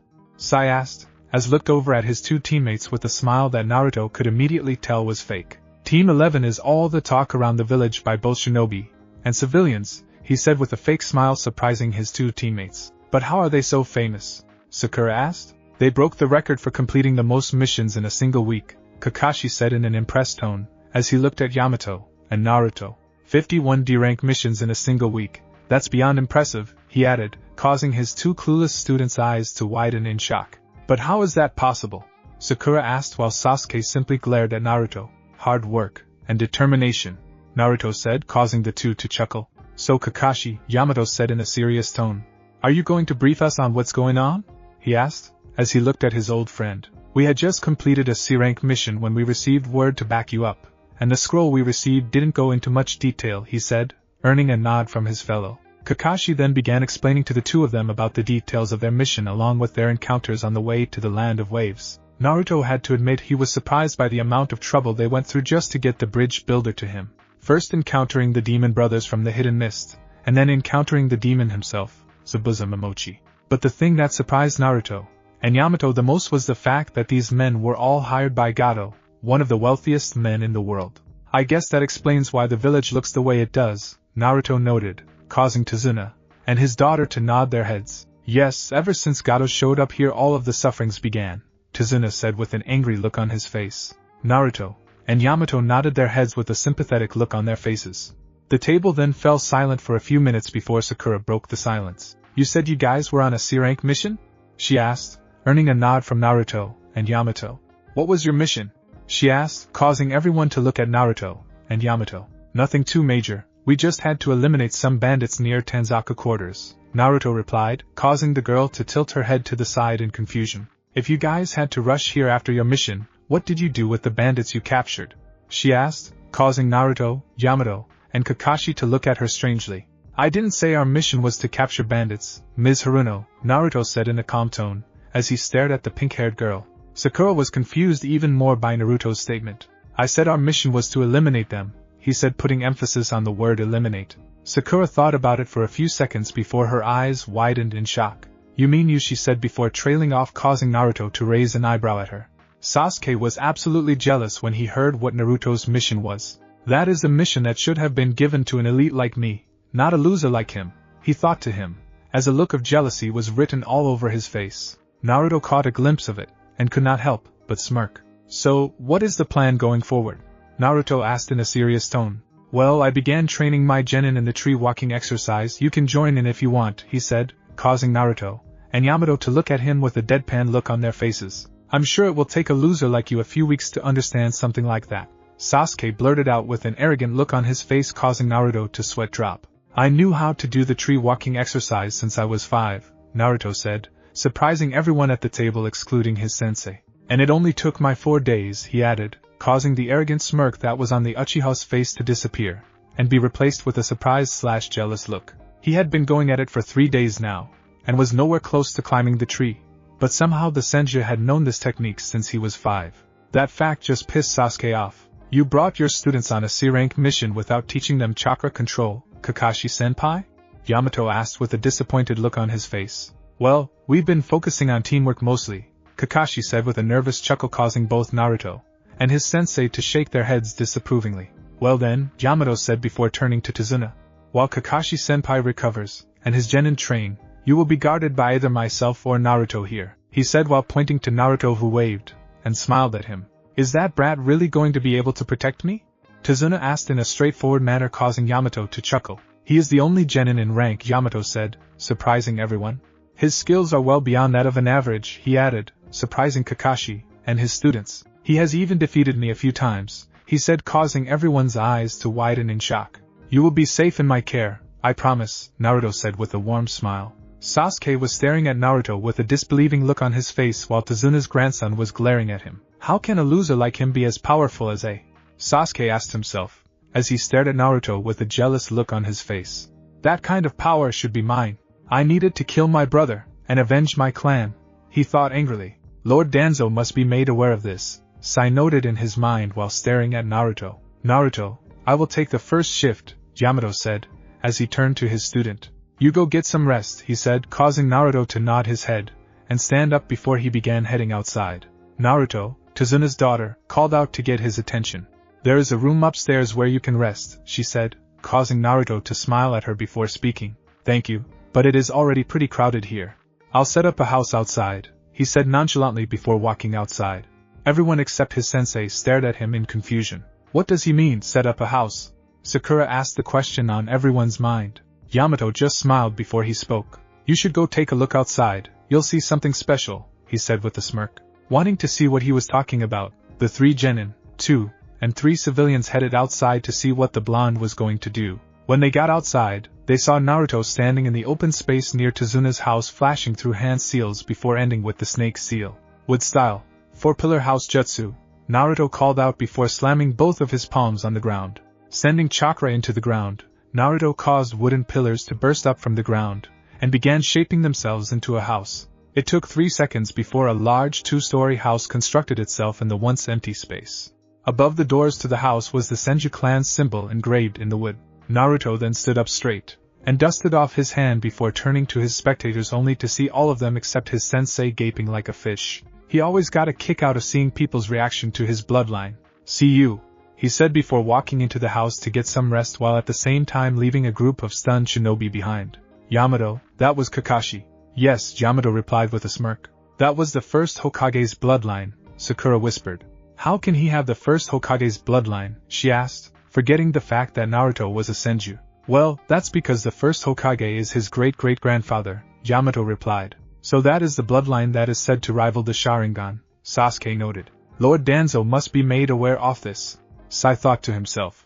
Originally, he was placed on his team to keep an eye on Sasuke Uchiha, but this changed things. A brat like that might put me out of business, Tsunade said, causing Yamato to chuckle.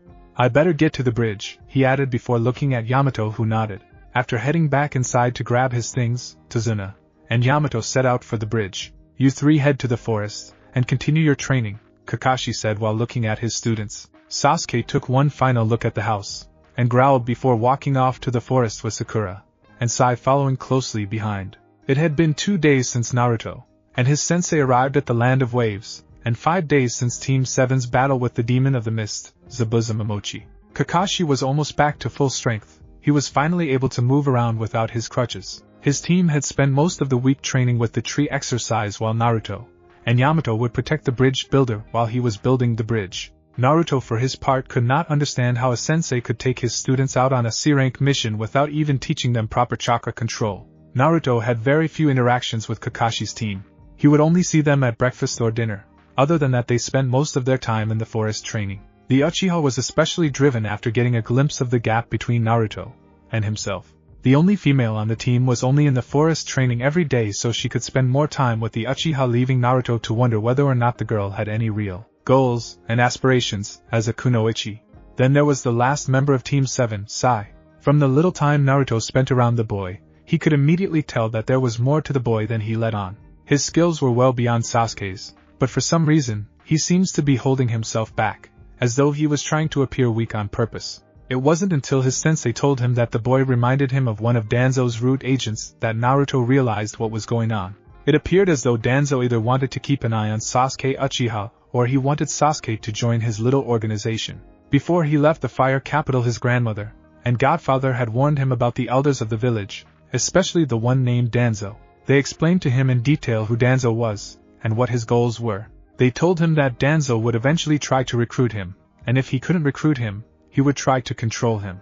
Thinking about it all, Naruto found it laughable at the thought that he could be controlled by some crippled old fool who has yet to realize that his time has passed. Naruto was currently sitting on the roof of the house he had built. He had finished having breakfast with everyone a couple of minutes ago, and was waiting for Tsunade to get ready to head to the bridge. It was his turn to take the morning shift protecting Tsunade while his sensei would get some rest after being up all night keeping watch. Taking a deep breath of the fresh morning air, Naruto smiled, and spoke to himself. "What a beautiful morning," he said, as he exhaled out, and closed his eyes, taking in the sounds and feel of nature all around him. It was early in the morning, and the sun had not risen yet, and the morning air was still clean. Maybe it was because of his bloodline, but Naruto had always loved the feel of nature. It was the thing that made him enjoy gardening so much. "Hey brat, are you going to stay up there daydreaming all day?" Tsunade asked from down on the ground, interrupting Naruto's nature-loving. "Or are you going to do your damn job and protect me?" The man shouted from below, causing Naruto's eyebrow to twitch in irritation. He sighed to himself before he hopped off the roof, and landed down beside the old man. "Must you be so loud in the morning?" Naruto said with a slight groan. "You damn brat," Tsunade said with a growl. "Just keep me safe while I'm building my bridge, and stop complaining," the man said before he started walking off in the direction of the bridge. Naruto sighed, and followed behind him while keeping his guard up. As they were walking to the bridge, Naruto could see a few people already out this early in the morning going to their respected jobs. Some of them were wearing construction gear, and followed Tsunade and Naruto to the bridge. Naruto could see a few shady individuals lingering in alleyways watching Tsunade as they walked by. Making a note of their appearance, he saw they were all dressed like your common street thugs carrying katanas and short swords on their sides. They were nobody dangerous in Naruto's opinion. There doesn't seem to be any shinobi with them, he noted in his mind, as he was paying extreme attention to his surroundings, making note of every single person who even looked at Tsunade. Seems as though there might be some action on the bridge today, Naruto thought excitedly, as he saw all those shady individuals eyeing Tsunade.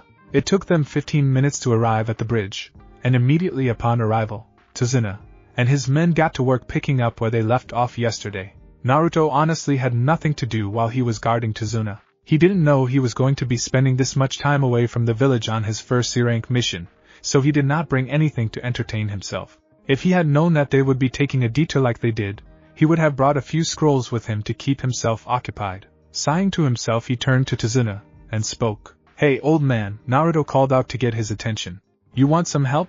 he asked. "Do you know how to build a bridge?"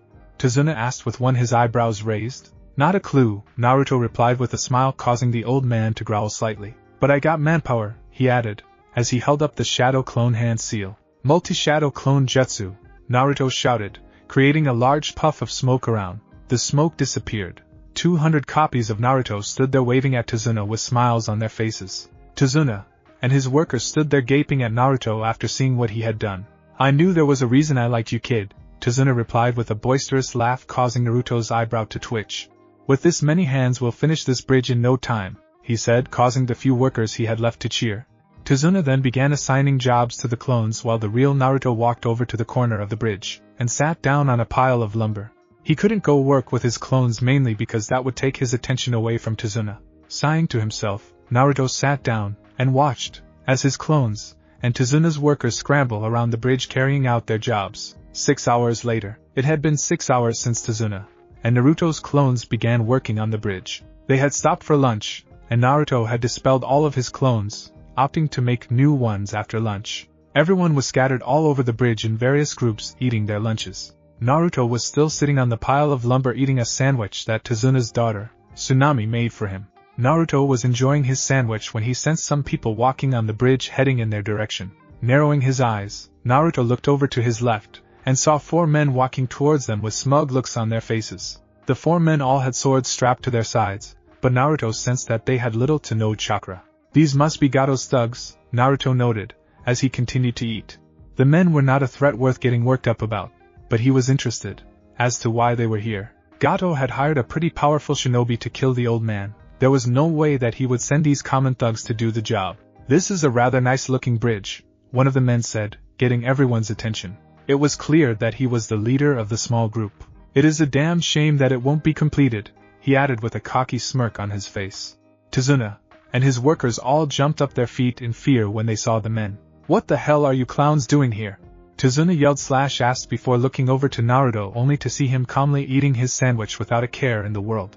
Well, obviously we are here to kill you, another one of the thugs said with a chuckle causing his friends to laugh. Gato may have hired ninjas to kill you, but if we were to do it, we would be rewarded generously, one of the men said with a greedy look on his face. Naruto sighed, as he finished his sandwich, and stood up. So, greed is what brought you here, he said, as he reached into his kunai holster, and pulled out a single kunai before he began walking in the direction of the four men. Who the hell are you, brat? The leader of the four asked, clearly angry that the boy in front of him was not scared. Do you want to die? He asked, as he unsheathed his sword. The only people dying here today are you four, Naruto replied, as he narrowed his eyes dangerously. I think it is time someone taught you a lesson, kid, the leader said cockily before signaling one of his friends to go kill Naruto. His friend nodded before he unsheathed his sword, and walked towards Naruto with a smug look on his face. Naruto just continued walking towards the group while the builders and Tsunade had a slightly worried look on their faces. When the thug was about 5 feet away from Naruto, he raised his sword in the air with the intention of slicing the blonde ninja in half. As the sword was descending onto him, Naruto spun on his right leg, dodging the sword strike, while at the same time he extended his hand with the kunai out and drove it into the side of the man's neck before ripping it out, cleanly severing the man's jugular. Blood gushed out like a fountain from the wound, as the man fell face first in a pool of his own blood. The 3 remaining thugs along with everyone else on the bridge had their eyes after seeing how easily Naruto killed the man. Why, you bastard! The other 2 thugs yelled, as they drew their swords, and charged at Naruto in anger, leaving their leader behind. Naruto simply shook the blood off the kunai, and continued walking towards the 2 men running towards him. Once again at 5 feet away from Naruto, both men raised their respective swords in the air to cleave him in half, but Naruto pivoted on his right leg, and delivered a brutal spinning heel kick to the thug on the right, breaking his neck, killing him. As soon his left leg contacted the ground, the kunai flew from his hand, and lodged itself into the side of the other thug's head. Both of them fell face first behind their already dead friend.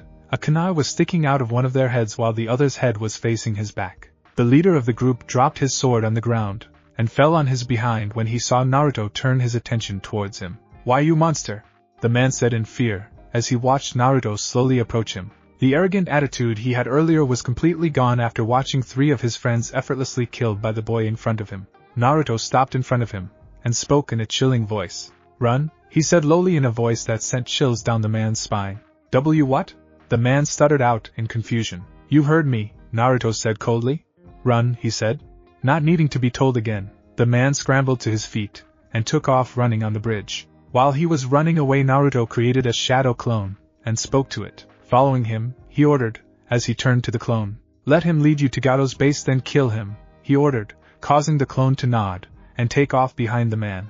Naruto then created 2 more clones, and ordered them to dispose of the 3 dead bodies on the bridge while he went back over to the pile of lumber, and sat down, ignoring the stares of all the workers, and Tsunade. He just killed 3 of Gato's men like it was nothing, one of the men working on the bridge whispered to his friend. He's just a boy, yet he kills so easily, another noted. He is a ninja, what did you expect? Another man replied, getting a nod from those around him. Maybe there is still hope for our country yet, one man suggested, earning hopeful smiles from everyone around. Naruto heard their conversation, but did not have any sort of reaction to it.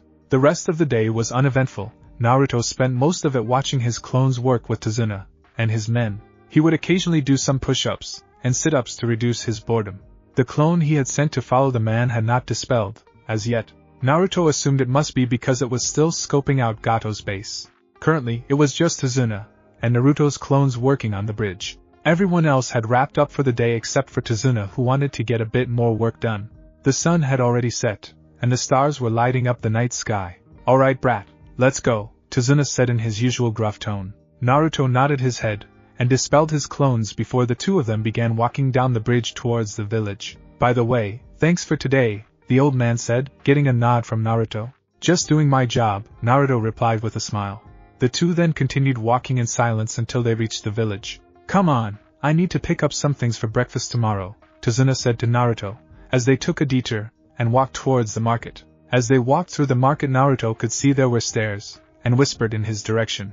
Apparently the workers from the bridge had told their families about what happened on the bridge, and word seemed to have spread throughout the village. Naruto ignored it for the most part, and focused on looking for any possible threats to Tsunade's life. Tsunade walked into a small shop that had mostly empty shelves, The shelves that did have something on them only had a few vegetables and fruits. Naruto was honestly surprised by how bad things were.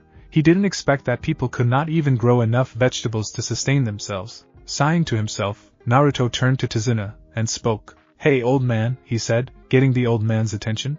"Are there any open spaces or abandoned lots around here?" he asked, confusing the old man. "There is a small empty lot next door," Tsunade replied with one eyebrow raised in the air.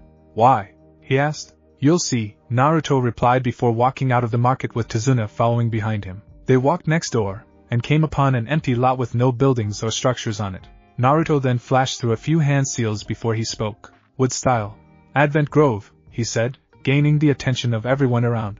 As the words left Naruto's mouth, the ground began to tremble before multiple fruit trees burst up from inside the empty lot, all bearing large fruits on them. The entire lot was covered in fruit trees tightly packed together inside of the small space. Naruto smiled to himself, seeing one of the techniques he created work perfectly.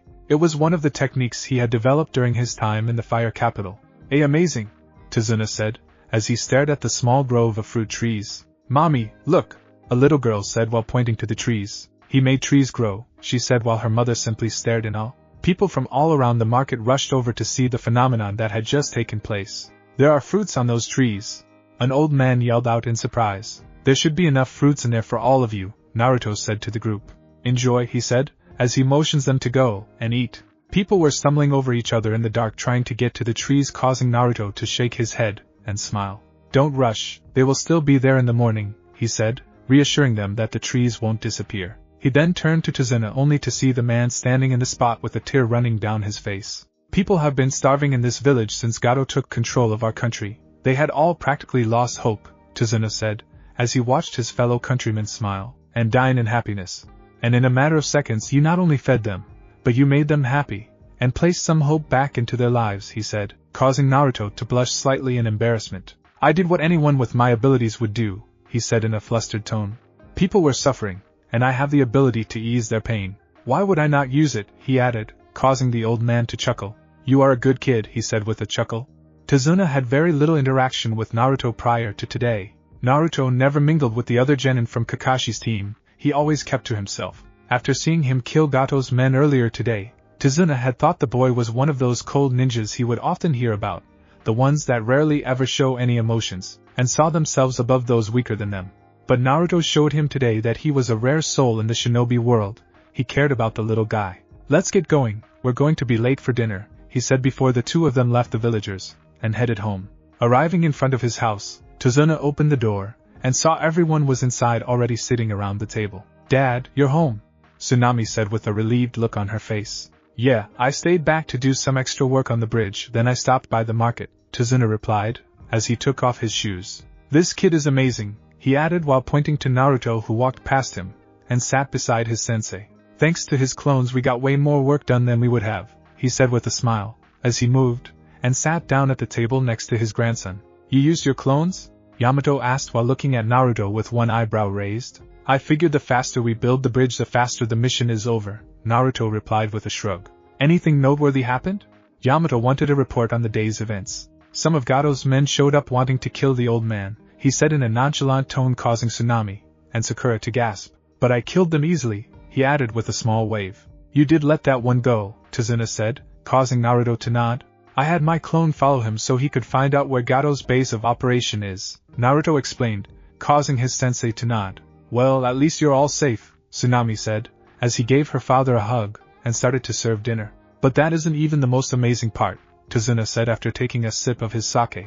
"On our way back, the kid made a bunch of fruit trees with fruits growing inside the village," he said, surprising everyone at the table. "The villagers are all probably still there eating fruits," he said, causing Yamato and everyone else to look at Naruto for an explanation.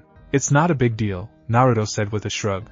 "I just made some fruit trees grow so the villagers could eat something," he said, causing his sensei to smile at him. "Was it wise to reveal your bloodline like that?"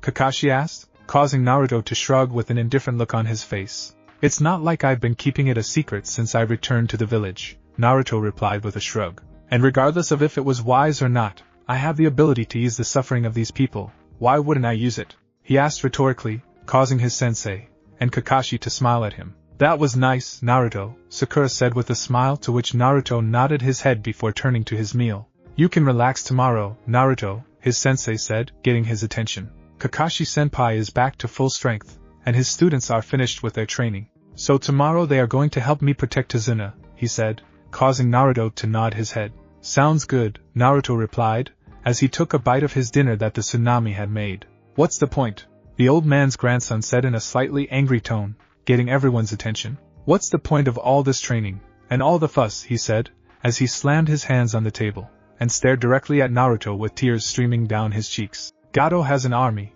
and will destroy all of you, he yelled, causing everyone except Naruto to stare at the kid with nothing but pity in their eyes. These cool things you all say, they don't mean anything. No matter what you do, the strong always win, and the weak always lose, he said, as he continued to stare at Naruto, who was simply eating his food while ignoring the kid. Just looking at you drives me crazy, he said while looking at Naruto, causing the blonde to raise an eyebrow and look up at the kid in confusion. You don't know anything about this country, you're just butting in. None of you here know what it's like to truly suffer, he said, causing Naruto to chuckle darkly before he spoke. You're right, I don't know what it's like to suffer, but neither do, Naruto said, causing the kid to clench his fist and grit his teeth. You call this suffering? Having a mother and grandfather who love and care for you? Naruto asked before pointing to Sasuke. He had his entire clan slaughtered by his older brother before the same older brother tortured him to a point. He ended up in a coma for 3 days, Naruto said before he pointed to Kakashi. He found his father's dead body in his living room, and witnessed both of his teammates killed in front of him, all before he turned 13, Naruto said before moving over to Yamato. And he was kidnapped, as a child, and had all sorts of things done to him, he finished before turning back to the kid. You think you know what suffering is? I suggest you grow up, and stop acting like a brat, he said before he pushed his plate aside, and stood up. Your father died protecting the things he loved. You're just a coward, Naruto said before he turned and walked out the door, leaving everyone in silence. Where are you going, Naruto? Sakura asked, as she stood up. I'm going to sleep, he replied, as he walked out the door. Everyone became silent after Naruto left. Tsunade's grandson Inari clenched his fist, and began crying even more before he took off running up the stairs. Inari! His mother called out with a worried look on her face, as she watched him run up the stairs. I apologize on behalf of my student, Yamato said with a bow of her head, causing Tsunade to sigh. It's okay, Tsunade said with a sigh. Even though it was harsh, it was what Inari needed to hear, she said before she sat back down at the table. Everyone sat in silence for the rest of the dinner. The next day, Naruto got up slightly later than usual. The sun was already up when he woke up, and Tsunade had already left for the bridge along with his sensei and Team 7. Naruto was currently walking out of the wooden house he had built on his way to Tsunade's house for breakfast. As he entered the house, he could hear Tsunade and Inari's voices in the kitchen. Making his way through the living room and into the kitchen, he saw Inari sitting at the table while his mother was at the stove. Good morning, Naruto said, getting their attention. Good morning, Naruto, Tsunade replied with a smile. Slept well? She asked, to which Naruto nodded and sat down at the table. I want to apologize for my behavior last night, Naruto said, as he sat down and bowed his head slightly. Tsunade stopped cooking and turned to look at the blonde boy. When she saw him sitting there with an apologetic look on his face and his head slightly bowed, she smiled softly. Don't worry about it, Tsunade said, as he walked up and placed one of her hands on her son's head. It's my son that should be apologizing, she added while ruffling Inari's hair. The little boy didn't say anything, he simply lowered his head and continued to eat. Tsunade shook her head and walked back over to the stove to get some breakfast for Naruto. She placed some eggs and fish on a plate before taking it over to Naruto. Thank you, Naruto replied with a grateful smile, as he saw Tsunade place the plate down in front of him. Naruto then began eating his breakfast with a small smile on his face. After he took a few bites of the delicious breakfast that Tsunade had prepared, he was interrupted from his eating by the sound of knocking coming from the front door. I'll get it, Inari said, pushing off from the table and sprinting towards the door. Naruto's head shot up in a panic, but when he sensed the chakra of those at the door, he relaxed. Their chakra capacity was that of ordinary civilians, which meant they had little to no chakra at all. He figured that it was just some villagers here looking for Tsunade or Tsunade. Screamed Inari from the front door, causing Naruto to spring to his feet, while Tsunade had a dreaded look on her face. You and your mother are coming with us, brat, a man said from the front door. Naruto looked at Tsunade and signaled her to go to Inari while he made his way out to the back door. Once outside, Naruto hopped up onto the roof and walked across the house until he was standing directly above the front door. When he looked down, he could see thugs with katanas strapped to their sides standing there. One of them was holding Inari by the scruff of his shirt, while the other was looking for Tsunade. Naruto shook his head in disappointment. He had expected Gato to be a bit smarter than this, but now he can see that the man was a fool. Only a fool would send these thugs to kidnap someone in a house protected by shinobis. "Leave Inari alone!" Tsunade shouted, as she ran through the house towards her son. "How nice of you to come to us," one of the thugs said with a crazed smile on his face. "Saves us the trouble of looking for you," he added, as he placed his hand on the hilt of his katana getting ready to draw it. It was at that moment that Naruto decided to make his move. He hopped off of the roof, and landed between the two thugs, wrapping both of his arms around each of their heads in the process. "Sorry I'm late," he said with a smile while choking both men. "The hero always likes to make an entrance," he said, as he looked down at a weeping Inari who fell on his backside when Naruto grabbed the two men. "What is that?" one of the men screamed out, as he struggled to breathe. "Who the hell are you?" the other asked in a croaked voice, as he too struggled to breathe. Naruto wiped the smile from his face, and glanced down at the two men in his grasp before speaking in a cold and murderous tone. "It doesn't matter who I am," he said chillingly, sending shivers up the men's spine. "You are not going to be alive long enough to remember my name," he added, causing all the color to drain from the two thugs' faces. In that exact moment, their entire lives flashed before their eyes. Every good happy memory along with every bad thing they had done. They had relieved all of it in a fraction of a second right before Naruto squeezed and jerked both of his hands upwards, causing a sickening crunch to be heard, as the necks of both men broke. Their bodies went limp, causing the blonde to let go, allowing their dead bodies to fall face first on the porch. "Inari!" Tsunade yelled, ignoring the two dead bodies, and rushing over to her son. She immediately dropped to her knees, and wrapped him in a tight hug, as tears began streaming down her face. "Are you hurt anywhere?" she asked. "No, I'm okay," he replied, as he stared up at Naruto in awe. "Nice work, kid," Naruto said, as he looked down at the kid and his mother. "You distracted him well enough that they never noticed me on the roof. It allowed me to get the drop on them." "You were very brave," he said, trying to cheer the kid up. As he said that, he saw the kid's bottom lip start to quiver right before the little boy burst out in tears. "Darn it," Inari said between sobs. "I promised myself that I wouldn't cry anymore." He chastised himself, causing Naruto to chuckle and ruffle his hair. "It's okay to cry sometimes," Naruto said with a smile. "Especially when you are happy," he added, causing Tsunade to smile and nod at her son. Naruto then narrowed his eyes and looked in the direction of the bridge. "What's wrong, Naruto?" Tsunade asked, seeing the change in the blonde's expression. "I can sense people fighting on the bridge," Naruto replied before he held up a half-rammed seal, causing two wood clones to emerge from his back. "Stay here and protect these two. I am going to the bridge," he ordered before he turned back to Inari and the Tsunade. "I guess I can leave you in charge here now, right, Inari?" he asked. "You go," the little bit replied, as he wiped the tears away from his face and smiled. Naruto smiled before disappearing from the spot via the body flicker. Naruto reappeared in a clearing in the forest before he began running at top speed in the direction of the bridge. At his top speed, it only took about 5 minutes for him to arrive at the head of the bridge. When he got there, he could barely see the bridge. A thick mist had covered the entire area. "There are a lot of chakras in the mist," he noted to himself.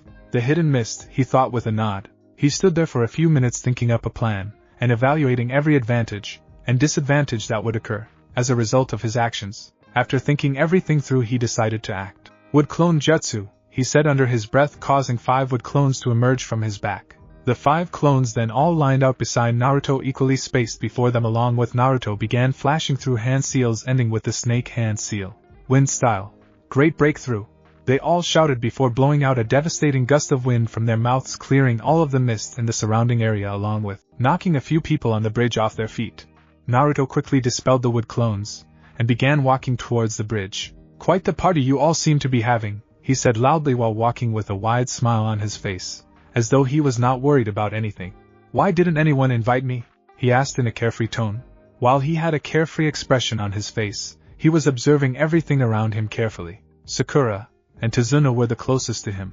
Both of them were knocked off their feet by his wind, and were in the process of picking themselves up. On the far side of the bridge, Naruto could clearly see some sort of dome made up of ice mirrors. A bloodline user, Naruto thought to himself, as he observed the dome. Peering further into the dome, he could see a badly wounded Sasuke and Sai fighting a masked shinobi who seemed to be inside of one of the mirrors. How interesting, he thought. Standing in the middle of the two groups was his sensei, Kakashi, and a masked shinobi wielding a rather large sword. He must be Zabuza Momochi, Naruto noted in his head. The trio seemed unaffected by Naruto's wind, but still looked like they had been fighting for a while now. Naruto! Sakura yelled out, knocking the blonde out of his thoughts. Thank goodness you're here, she said with a grateful tone, causing the blonde to smile at her slightly. Just how many of you leaf brats are there? Zabuza asked in an annoyed tone. He was clearly annoyed at the fact that there was now one more kid for him to deal with. You'll never know, Naruto replied with a grin, clearly unbothered by the jonin. Nice work getting rid of the mist, Naruto, Yamato said, complimenting his student. Yeah, I probably wouldn't have shown up here if it wasn't for two of Gato's guys showing up at the house to kidnap Inari and Tsunade, Naruto said, nonchalantly, causing Tsunade to go into a panic. Are my daughter and grandson okay? He asked with a dreaded look on his face, as if he was expecting the worst. Yeah, they're fine, he replied in a casual tone. I took care of those guys easily, and left a couple of my cones behind to keep them safe, he added. Oh, thank God, Tsunade said, as he let out a sigh of relief. Naruto nodded his head before creating two sealless shadow clones. You two stay here, and help guard Tsunade, Naruto said, causing the two clones to nod their heads before moving to stand on either side of the bridge builder while Sakura stood in the front. Naruto then began walking towards the ice dome to help Sasuke and Sai. I'll go help the kids, he said to his sensei and Kakashi. You don't think I am just going to allow you to walk by me, do you? Zabuza asked, as he raised his sword in the air ready to cleave Naruto in two. The blonde just continued walking, as if he was completely unbothered by the former hidden Miss Jonin's words. Just as Zabuza was about to bring the sword down onto Naruto, he was forced to dodge to the right in order to avoid being hit by multiple wooden beams. Compliments of Yamato. Keep your hands off my student, Yamato said with a growl, as his entire right hand tuned into multiple wooden beams trying to stab Zabuza. The swordsman landed back on the bridge, and held his sword up beside him, causing all of the wooden beams to slam into the flat side of the blade instead of him. He was however forced to dodge once more thanks to Kakashi joining in the fight. Turning his attention away from the three, Naruto continued walking to the ice dome. As he got closer to the Dome of Mirrors, he could better see the condition of both Sasuke and Sai, along with getting a better idea of the masked shinobi's abilities and fighting style. Both Sasuke and Sai were covered in needles and bleeding a lot. They were not bleeding that fast due to the majority of the needles still being stuck inside of them, but there was still a lot of blood. This shinobi is pretty skilled, Naruto observed, as he looked around at the two wounded leaf shinobis. Senbons take precision and skill to use, but are not exactly deadly weapons, he thought to himself. All vital organs were missed, which means they have a very good understanding of anatomy. This could mean one of two things. Either they do not want to kill Sasuke and Sai, or they are purposely dragging this out to make it a slow and painful death, Naruto hypothesized inside his head. They are obviously much more skilled than the two of them, and could kill these two at any time, but chooses not to do so. How cruel, he added with a shake of his head before stopping directly in front of the dome, standing perfectly in between toe mirrors, allowing him to peer inside. You two okay? He asked, as he looked down at the two wounded leaf shinobi. Sai nodded his head slightly while Sasuke, who was on all fours breathing heavily, glared up at Naruto with two piercing red eyes, with one tomo in his right eye and two in his left, causing Naruto to raise an eyebrow in surprise. He awakened his Sharingan, Naruto thought to him, as he stared at the Uchiha. We don't need your help, Sasuke said, as he continued to glare at Naruto. It had already hurt his pride that the masked shinobi, who appeared to be around the same age as both him and Sai, had bested them in combat. The last thing his pride needed was for someone else who was his age to show him up, especially a Senju. Well, that's too bad, Naruto replied before spreading both of his arms out wide and channeling chakra into both of his palms. It is useless, the masked shinobi said for the first time since Naruto's arrival. My mirrors are indestructible, they said, causing Naruto to chuckle. He then slammed both of his palms on the two mirrors on either side of him, releasing the built-up chakra at the exact moment of impact, causing both ice mirrors to shatter like glass. Everyone's eyes went wide, as dinner plates, at what they just saw. Sasuke and Sai had tried on multiple occasions to destroy the mirrors. They had even tried to melt them with fire, but they couldn't even put a dent into them. Yet here came Naruto, who simply slapped the two mirrors and shattered them like they were glass. You were saying? Naruto asked mockingly with a smirk on his face before he stepped into the dome and grabbed both Sasuke and Sai and threw them outside. He then made a sealless shadow clone and gave it orders. Take those two back to Sakura and heal their wounds, he ordered. You got it, boss, the clone said before walking out of the dome and picking both Sai and Sasuke up, much to the annoyance of the Uchiha, and teleporting back towards Sakura and Tsunade via the body flicker technique. Now where were we? Naruto said, as he turned his attention to the masked shinobi in the ice mirror directly in front of him. You will have to forgive me, but in order for Master Zabuza to achieve his goals I must kill you, the masked shinobi said, as he held up 3 needles in his right hand. It is nothing personal against you, he added, causing Naruto to nod his head in understanding. We are shinobis, so I understand, he replied in a casual tone. But you won't be killing me, he added, as he placed his hands in his pockets. That may have been true had you stayed on the outside, the shinobi said before he began jumping from mirror to mirror at blinding speed. But you made the fatal mistake of entering my domain. In here I am unmatched, he said while jumping from mirrors to mirrors getting ready to launch his attacks at Naruto. I have to admit, you are quite fast, Naruto said calmly. But compared to my grandmother and big sister, he said before rotating on his left heel while extending his right leg straight out. Timing his rotation perfectly, Naruto delivered a brutal spinning heel kick to the masked shinobi's midsection, knocking all the air out of him. You're pretty slow, he said coldly before retracting his leg, causing the shinobi to fall face first onto the bridge, shattering his mask, revealing a pretty feminine-looking boy. He laid on the bridge gasping for air, as much as he could, but the hit was so devastating that it made it incredibly hard for him to inhale. Haku!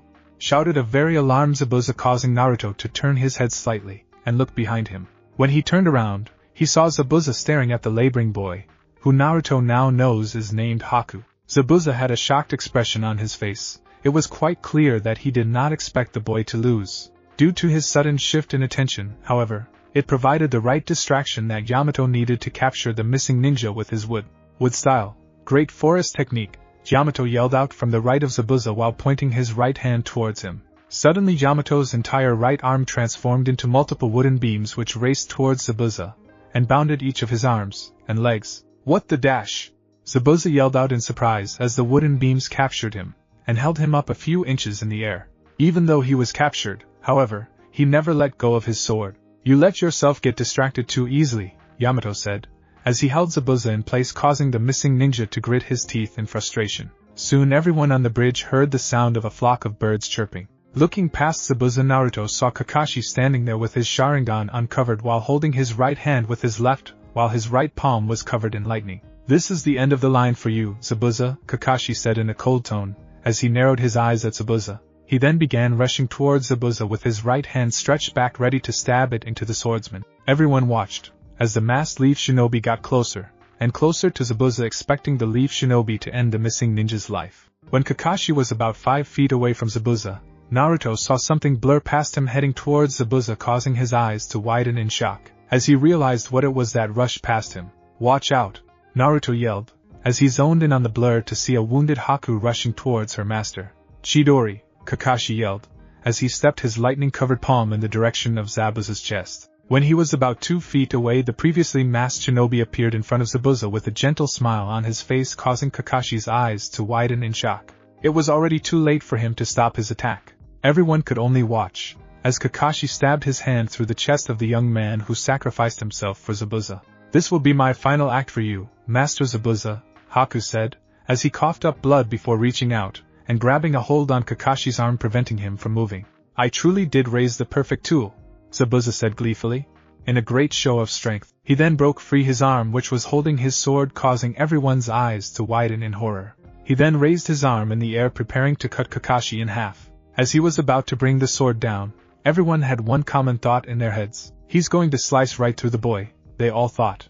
As the sword was coming down towards Kakashi, Zabuza suddenly froze, and coughed up a large amount of blood. Slowly looking down towards his chest, he saw a wooden spike sticking out of where his heart was. Turning his head slowly to where he knew Yamato was, he saw the wood user was still standing there, holding him in position with his wooden beams. With Yamato still standing where Zabuza remembered, he was extremely confused as to who was stabbing him. I never got a chance to introduce myself. The voice of Naruto came from behind Zabuza, causing the masked swordsman to turn his head backward in order to get a good look. When he turned around, he saw the blonde-haired shinobi standing behind him with his right arm transformed into a wooden spike stabbing through his heart. My name is Naruto Senju, he said slowly. Zabuza turned back around and let go of his sword before he looked up to the sky and chuckled. A Senju wielding the wood release, he said with a chuckle, as he looked down and saw Kakashi pulled his hand out of Haku's lifeless body and laid him gently on the ground. The shinobi world is going to be a lot more interesting from now on, he said while staring at his fallen comrade. It is a shame we won't be around to see it, Haku, he said grimly before coughing up some more blood. Naruto, sensing that the sword's will to fight was gone, and the fact that the man was on death's door, Naruto pulled his arm out of Zabuza's chest. Place me beside Haku, kid, Zabuza said, to which Naruto obliged, as his sensei cancelled his wood holding Zabuza, laying the man next to his comrade, Kakashi, and everyone else came, and stood around the two. You were a lot more than just a tool, Haku, Zabuza said, as he reached out, and touched the dead boy's face before breathing his last breath. Everyone just stood around, and stared at the two dead bodies of Zabuza and Haku. They're dead, Sakura said in a slightly horrified voice. It was quite clear to Naruto that this was the first time she had faced death, or had seen someone's life being taken in front of her. It was much like him on his first C-rank mission. Welcome to the life of a shinobi, Naruto said, as he let out a sigh, and looked around the bridge. The dome previously made of ice mirrors had all shattered the moment Haku died, leaving behind only puddles of water in the location where they once stood. Parts of the bridge were destroyed thanks to Yamato's wood release, and Zabuza's sword. Tsunade is going to have his work cut out for him, Naruto thought, as he looked around at the damage. Thank God it's finally over, Tsunade said, as he let out a sigh of relief. We're not done yet, Naruto suddenly said, as he stared at the unfinished side of the bridge. We got company, he added, causing everyone to put their guards up. Well, came the arrogant voice of a man standing on the unfinished side of the bridge with a large number of thugs walking up beside him. So, this is how it turns out, huh? The man asked rhetorically, as more and more thugs climbed up the wooden staircase made by the bridge workers to get down to the river. Tsunade shouted out, as he recognized the man speaking. Gato was a short man with brown shaggy hair, and wore a black suit. In Naruto's opinion, the man didn't look like much. I suppose I should be thanking you leaf ninjas for killing Zabuza, Gato said with a dark chuckle. Saves me the trouble of doing it myself, he added with another chuckle which caused the thug behind him to laugh. As well, kill Zabuza? Sakura asked in confusion. I thought he was working for you, she asked, clearly not understanding what was going on. Zabuza was too expensive, Gato explained with an arrogant smirk on his face. He needed to be cut from the payroll, he said before chuckling to himself once again. The demon of mist. What a joke, Gato mocked while staring at the two corpses on the bridge. He couldn't even take care of one stinking bridge builder, he added before looking at Tsunade with a devious smirk on his face. But you die here today on this bridge of yours, Tsunade, he said, causing a shiver to travel up the old man's spine. So much for finally getting some rest, Kakashi said, as he let out a tired sigh. Why don't you two relax, Naruto said, as he looked at the two senses. I'll handle it, he said before turning towards Gato and the group of thugs. Are you sure? Yamato asked while looking at his student. Yeah, I barely broke a sweat fighting that Hokage, so I'm good to go, he said, as he cracked his neck before he began walking towards the group of men. Seeing the young shinobi walking towards them, Gato and the thugs let you a chorus of laughter. This brat thinks he can take on all of us by himself, one of the thugs yelled out while laughing. We are going to kill you, then your little friends, and then the old man. Another yelled out, causing Naruto to shake his head. You are all more than welcome to try, Naruto said with a smirk on his face, causing an angry look to appear on the faces of Gato and his thugs. Kill the brat, and then kill the old man, Gato ordered, causing the group of thugs to rush towards Naruto, who continued to walk at a casual pace. Stopping some distance away from the group of thugs, Naruto began flashing through hand signs at blinding speed. Wood style, multiple wood spike jutsu, Naruto yelled out before slamming both of his palms on the ground. As his palm contacted the ground, a small tremor shook the bridge, causing all of the thugs to stop their running and looking around to see what was going on. After about 1 second of shaking, the ground beneath each of the thugs burst open, with large tree roots shooting out, impaling each one of Gato's men through the midsection and lifting them up 5 feet in the air. They all screamed while hanging from the tree roots. Naruto then stood up and looked out in front of him at the scene of about 50 thugs hanging 5 feet in the air with a large bloody tree root sticking out of their midsection. The scene made him cringe slightly due to him still being new to the whole killing thing. When he killed Zabuza and those goons on the bridge yesterday, it did not affect him that much, but seeing a large number of people that he just killed in an instant stirred him slightly. He just killed all of them, Sakura said, as he brought her hands up to her mouth in shock. Even though he is still a kid, he has the power to kill all those people, Tsunade said in surprise. Guess it is true what they say about shinobis, you can't judge them based on appearance alone, he added. You okay there, Naruto? Yamato asked, as he saw his students slightly frozen in place. Why yeah, I'm fine, Naruto replied in a less cheerful tone before shaking his head to come out of his stupor. He then raised his right leg up in the air, and slammed his back down on the bridge, causing another tremor, which was followed by all of the tree roots retracting themselves back into the ground, leaving the numerous dead bodies of thugs on the bridge laying in a pool of their own blood. Looking past all of the corpses, everyone on the bridge could see that there was one survivor of the massacre, Gato. The short man was white as a sheet, staring at the corpses of his men. "I am impossible," Gato whispered out in a horrified voice. "This can't be true." He screamed like a man who had gone crazy. Naruto then slowly started walking towards him with a cold look on his face. "And no, stay away," Gato screamed, as he took a few steps back. Naruto then flared his chakra, and released his killing intent before he spoke. "Don't move," he said in a chilling tone that froze Gato in place. As Naruto got closer, and closer to him, the more he found it harder to breathe. Everything in his body was telling him to run, and jump off the side of the bridge, and kill himself. But no matter how hard he tried, his feet would not move. When Naruto reached him, he stood towering over the man, looking down at him with a cold look in his eyes. Please don't kill me," Gato begged, as tears started streaming down his face, causing Naruto to chuckle. He was about to say something to the short man, but before he could, the voice of Inari interrupted him. Inari shouted, getting everyone's attention. "Your days of ruling over this land are over," he shouted while holding a crossbow in his arms, and a mob of villagers all carrying weapons behind him. "Yeah, we've had enough of your tyranny," a man yelled. "We are taking back our country," a woman yelled. "Yeah," came the chorus of the rest of the villagers. "You guys," Tsunade said with tears in his eyes. "Sorry, we're late, big bro Naruto," Inari shouted, causing Naruto to raise an eyebrow. "But the hero always likes to make a cool entrance," the kid said with a grin, causing Naruto's eyebrow to twitch slightly after hearing the kid using the same words he used when he rescued him and his mother. "Damn brat," Naruto muttered under his breath before turning back to Gato, who was still rooted in position. Naruto walked behind him, and grabbed him by the back of the neck before looking up at his sensei, and Kakashi. "I'll be back, he has something I want," Naruto said while looking at the two, causing them to raise an eyebrow in confusion. "What are you up to, Naruto?" Yamato asked, causing Naruto to grin mischievously at him. "You'll see when I get back," he said with a grin before disappearing in a swirl of leaves with Gato in tow. "Where is he going with Gato?"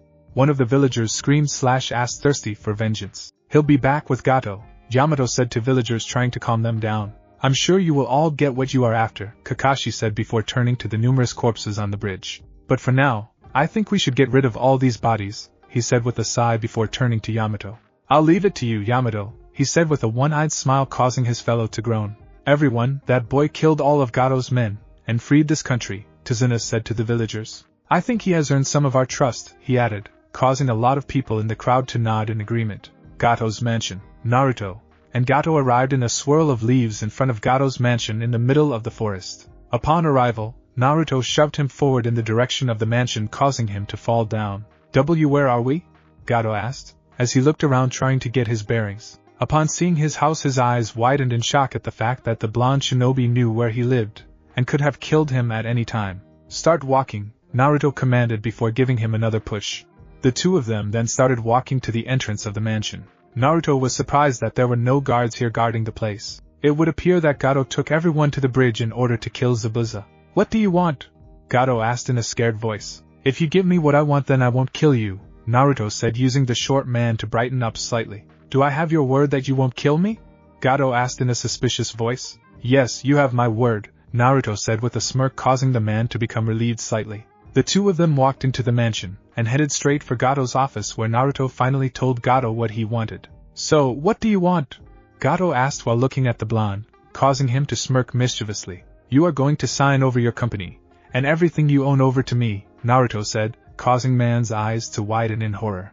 "Why, you can't be serious," he stuttered out, causing Naruto to chuckle. "I am," Naruto replied calmly. "But of course, if you wish to sign over your life instead, I could oblige," he added with a smile, as he took out a kunai from his pouch, and spun it around his finger. Upon seeing the kunai, the images of all the dead bodies on the bridge flashed before his eyes, causing him to go ghastly white. Fine, Gato said, as he walked to the corner of his office, and opened a safe. "I do it," he said before taking out a file with a bunch of documents. For the next 15 minutes, the two of them signed all of the necessary papers that were required for Gato to relinquish control and ownership of his company, and all of his assets over to Naruto. Conveniently, Gato also had the papers necessary to change the name of the company, which Naruto filled out immediately. Naruto then created a dozen shadow clones, and had them search the house for anything of value, and take them. When it was all said and done, in a matter of minutes one of the richest men in the entire elemental nations was now the poorest man in the entire elemental nations. There, all done, Gato said, as he handed the last document over to Naruto. The blonde inspected it, and nodded before storing everything away in a storage scroll along with everything his clones had gathered to go through at a later date. Well then, Naruto said, as he stood up. We should get going, he added, confusing Gato. Before the man could react, Naruto grabbed him, and teleported out of the house with the body flicker technique. Back on the bridge. Everyone was still on the bridge waiting, or in the case of Kakashi and Yamato, resting. Yamato had used some water to push all the corpses off the bridge, and into the river down below. Team 7 was also resting, or more specifically Sasuke, and Sai were resting while Sakura was bothering Sasuke. Speaking of the Uchiha, he was sitting on the side of the bridge staring at the multiple holes in the ground left behind by Naruto's technique. There was an obvious look of jealousy on his face. How is he so powerful? Sasuke asked himself, as he stared at the holes. He was accustomed to being the top genin in his class. He was the one everyone wanted to beat, but on his first mission outside the village, he came across two people who were around the same age as him, and were much more powerful than him. What have I been doing all these years? He screamed in his head. I have to get stronger, he thought with conviction written all over his face. Kakashi and Yamato, who were sitting across from the genin, saw the look on his face, and smiled slightly. Seems like he found some inspiration, Yamato said, causing Kakashi to chuckle and nod. It was at that moment that Naruto arrived back on the bridge with Gato in tow. Similar to when they arrived in front of the mansion, Naruto shoved him forward, causing him to fall down. Upon seeing the arrival of Naruto and Gato, everyone swarmed towards them. Seeing the villagers coming towards them, Naruto smiled, and grabbed Gato by the back of his neck, and shoved him in the direction of the villagers before he spoke. He is all yours, Naruto said with a smile, causing the short businessman to look between Naruto and the villagers with a horrified look on his face. You said you wouldn't kill me if I gave you what you wanted, Gato screamed, as one of the men from the village grabbed him. You gave me your word, he yelled, as the villagers surrounded him. I did, Naruto replied while walking over to his sensei. I said that I wouldn't kill you, and, as you can see, I am not the one who is going to be killing you, the blonde said with a smirk before pointing to the villagers surrounding Gato. They are, he added with a chuckle, as the villagers began beating Gato. So, what did you want from Gato? Yamato asked, as Naruto stood beside him, and Kakashi. Naruto smiled at the two of them before he spoke. Gato Transports is now Senju Enterprise, Naruto said, surprising the two men. You made him sign over his company to you? Kakashi asked with his eyebrow raised. Not just his company, everything he owned, Naruto said, causing Kakashi to chuckle and shake his head. Wouldn't that cause some problems when we get back to the village? Yamato asked, causing Naruto to shake his head. No, this falls under clan affairs, he said with a smile. So, it shouldn't cause any issues, he said, as the screams from Gato finally died down in the background. If anything, this will benefit the village by increasing trade, he added, causing the two men to nod in understanding. As the trio finished talking, Tsunade, Inari, and Tsunade walked up to them with smiles on their faces. Big bro, Inari called out to get their attention. We took it down, he said with a wide smile on his face, causing the three shinobi to smile. We don't know how we can ever thank all of you for what you have done, Tsunade said with tears streaming down her face. This country will be forever indebted to you all, Tsunade said while his grandson and daughter nodded. Hey, don't go getting all mushy on me, old man, Naruto said, causing Tsunade's eyebrow to twitch slightly. Gato is dead from the looks of it, he said, as he looked over the old man's shoulder at the villagers dancing around the beaten and mangled corpse of Gato. Shouldn't you all be celebrating or something, he added. That might be the best thing I have ever heard you say, brat, Tsunade said with a smile before turning to the villagers. Everyone, we are free, he yelled, causing everyone to cheer. Let's have a party to not only celebrate our renewed freedom, but also the bright future of our country, he shouted, causing everyone to shout and cheer in agreement before they all began rushing back to the village to start the celebration, while dragging Gato's corpse with them. With Gato gone, the bridge should be built in no time, Kakashi said, as he let out a relieved sigh. Hopefully we can get some peaceful days from here on out, Naruto said, earning nods from the two. It has been 1 month since the battle on the bridge. The bridge was finally complete, and the land of waves was now connected to the land of fire. Even though it took 1 month, Tsunade had finished the bridge ahead of schedule thanks to Naruto's clones, and the villagers not being scared of Gato anymore. In the past month, a lot has happened to the land of waves, and its people thanks to the shinobis of the Leaf Village. Naruto and his sensei had used their wood release to help rebuild the houses in the village. In some cases, they completely broke down some houses and rebuilt them. Naruto made more fruit-bearing trees grow in the surrounding area to provide some food for the people, along with helping some of the men fish and hunt for meat. He had also handed all the money he took from Gato's mansion along with some of the valuable items he gathered over to the villagers so they could rebuild their lives. The lives of the people in the land of waves were starting to return to the way it was before Gato showed up, and in their eyes, it was all thanks to Naruto. Naruto was probably the busiest person in the entire wave country over the past month. When he was not helping the villagers rebuild their lives, he was busy getting Senju Enterprise underway. He had originally planned to ask Tsunade to oversee things for him here in the wave country, but the old man refused, claiming he has no expertise in the business. He instead pointed Naruto in the direction of his daughter, who apparently is a natural when it comes to business affairs. Apparently, Tsunade is the one who manages the finances for Tsunade's construction business while the old man simply builds stuff.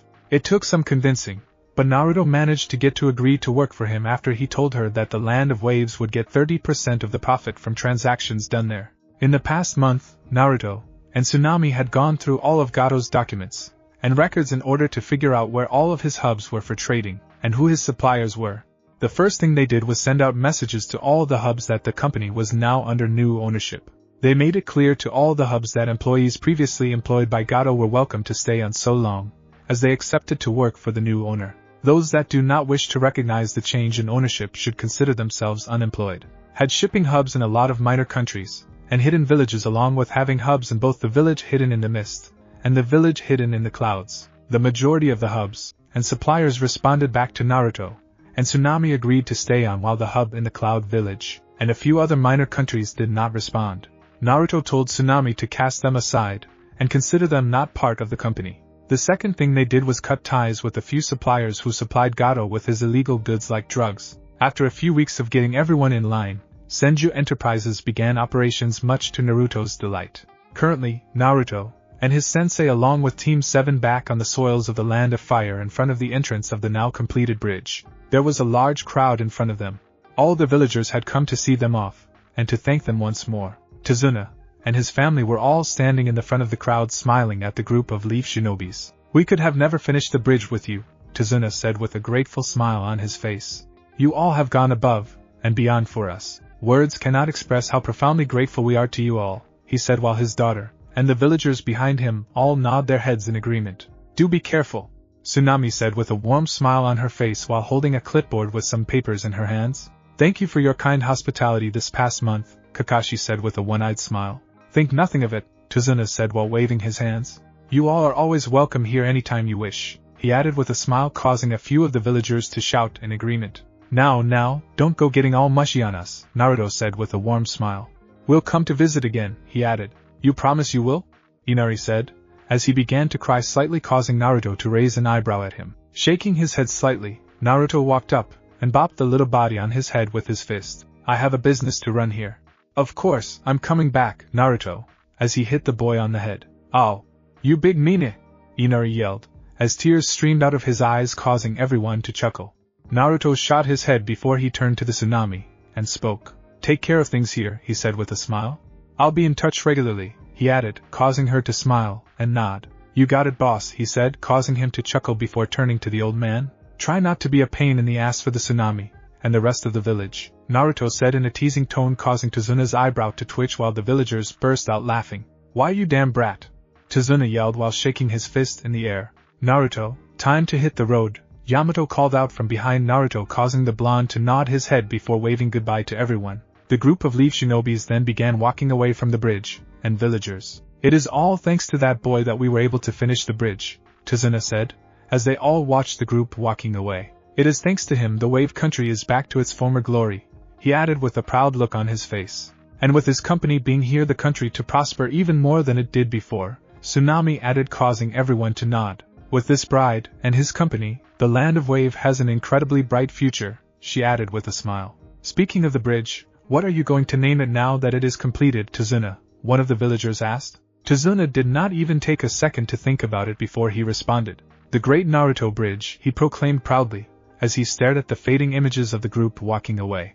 "That's a wonderful name," Tsunade said while the others shouted a chorus of agreement. With Naruto The group of shinobis was currently walking through the forest of the Land of Fire on their way back to the Leaf Village. Kakashi and Yamato were at the rear of the group watching all of their students while Sasuke and Sakura were at the front of the pack leaving Naruto and Sai in the middle. From the moment they left the bridge, Sakura began pestering Sasuke about going on a date with her, much to the annoyance of the Uchiha and everyone else in the group.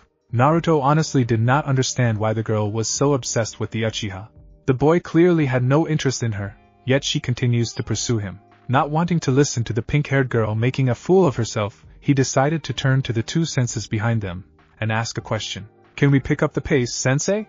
he asked, as he looked back with a pleading expression on his face. Getting the general idea as to why the blonde wanted to pick up the pace, the two chuckled together before Kakashi spoke. "What's wrong, Naruto?" the one-eyed asked in a teasing manner. "Not enjoying the peaceful atmosphere?" he asked, causing Yamato to chuckle. "There is nothing peaceful about this atmosphere," Naruto replied with a groan, causing the two to chuckle. "Alright then, let's pick it up," Kakashi said loudly to get everyone's attention. The 2 and 4 genins then jumped up onto the trees of the forest and began tree-hopping towards the village at a decent pace. They could not push as much as Naruto would have liked due to the other genins not being able to keep up. Next day, it took the group an entire day to reach the Leaf Village, having to stop and take breaks periodically because of Sasuke and Sakura. Sasuke had done a better job keeping up, but Sakura seriously lacked stamina. Seeing that the girl would have collapsed if they chose to keep going through the night, Kakashi and Yamato decided that they should stop and rest for the night before resuming their journey at sunrise. That is exactly what they did, and now they were all standing in front of the village gates. "Home sweet home," Naruto said with a grin on his face, as he stared through the gates and into the village. The group then began making their way to the guard station at the gates to check in. Team 7 and 11 returning from C-rank missions, Kakashi said, as he arrived at the two chunins assigned at the guard station. "Ah, Kakashi and Yamato," one of the guards said. "Welcome back," they greeted, as they made a note of their return in the logs. "Hey Izumo, hey Kotetsu," Naruto greeted with a smile, causing the two chunins to smile at him. "Naruto!" the duo shouted happily, getting the attention of a few villagers, and causing Naruto to chuckle. "Anything interesting happened while we were away?" he asked, causing the two guards to shake their heads. "No, it's been pretty boring," Izumo said in a bored tone, as he slouched forward. "A few of the villagers were complaining that you weren't around as much," Kotetsu said while Izumo nodded. "Apparently Team 11 was greatly missed by the villagers," Izumo added, causing a look of jealousy to appear on the faces of Sasuke and Sakura, while Sai just had a creepy smile on his face. Naruto chuckled slightly with a bashful look on his face, causing his sensei to take on an amused look while looking at his student. "By the way, Kakashi," Kotetsu said in a serious voice while looking at the silver-haired Lord Hokage, said to report to him. "As soon as your teams returned," he informed them, causing the join to nod before turning to the two teams. "Let's go report to the Hokage," he said, earning a nod from all of the genins. The group then began walking through the village on their way to the Hokage's office. As they walked through the village, villagers would stop and greet Sasuke and Naruto with warm smiles on their faces. Sasuke would just ignore all of them while he kept a cold look on his face. Naruto, on the other hand, smiled warmly with every villager that greeted him while kindly greeting a few of them back. As the teams reached the door to the Hokage's office, Kakashi stepped forward and knocked before waiting a few seconds. "Enter," a familiar voice commanded, causing the join to open the door, and the two teams walked into the room to find the age-old Hokage sitting behind his desk smoking his pipe with two large piles of papers on either side of his desk. "Team 7 and Team 11 reporting back from their C-rank missions," Kakashi said, as he and Yamato stood forward while Naruto then the other genins stood behind them. "Welcome back," the third Hokage said warmly, as stared at the group with a relieved look on his face, as he saw that they had all returned unharmed before a stern look appeared on his face, as he turned his attention to Kakashi. "Yamato, why don't you report on your mission first?" he added, never taking his eyes off the silver-haired, letting everyone know that the Hokage was not too pleased with Kakashi at the moment. "Right," Yamato said before he began giving the details of his and Naruto's mission to eliminate the bandits near Tanzaku quarters. The Hokage and Team 7 were incredibly impressed with Naruto and his sensei after hearing the mission report. The Hokage was even more impressed with the way Naruto conducted himself on the mission, not freezing up after his first kill. Most shinobi would need a few minutes to gather themselves after conducting the act, but he was pleased to hear Naruto concluded the mission, and then he dealt with his emotions afterward. Overall, the Hokage was extremely pleased. "Great job you two," the Hokage complimented Naruto to smile.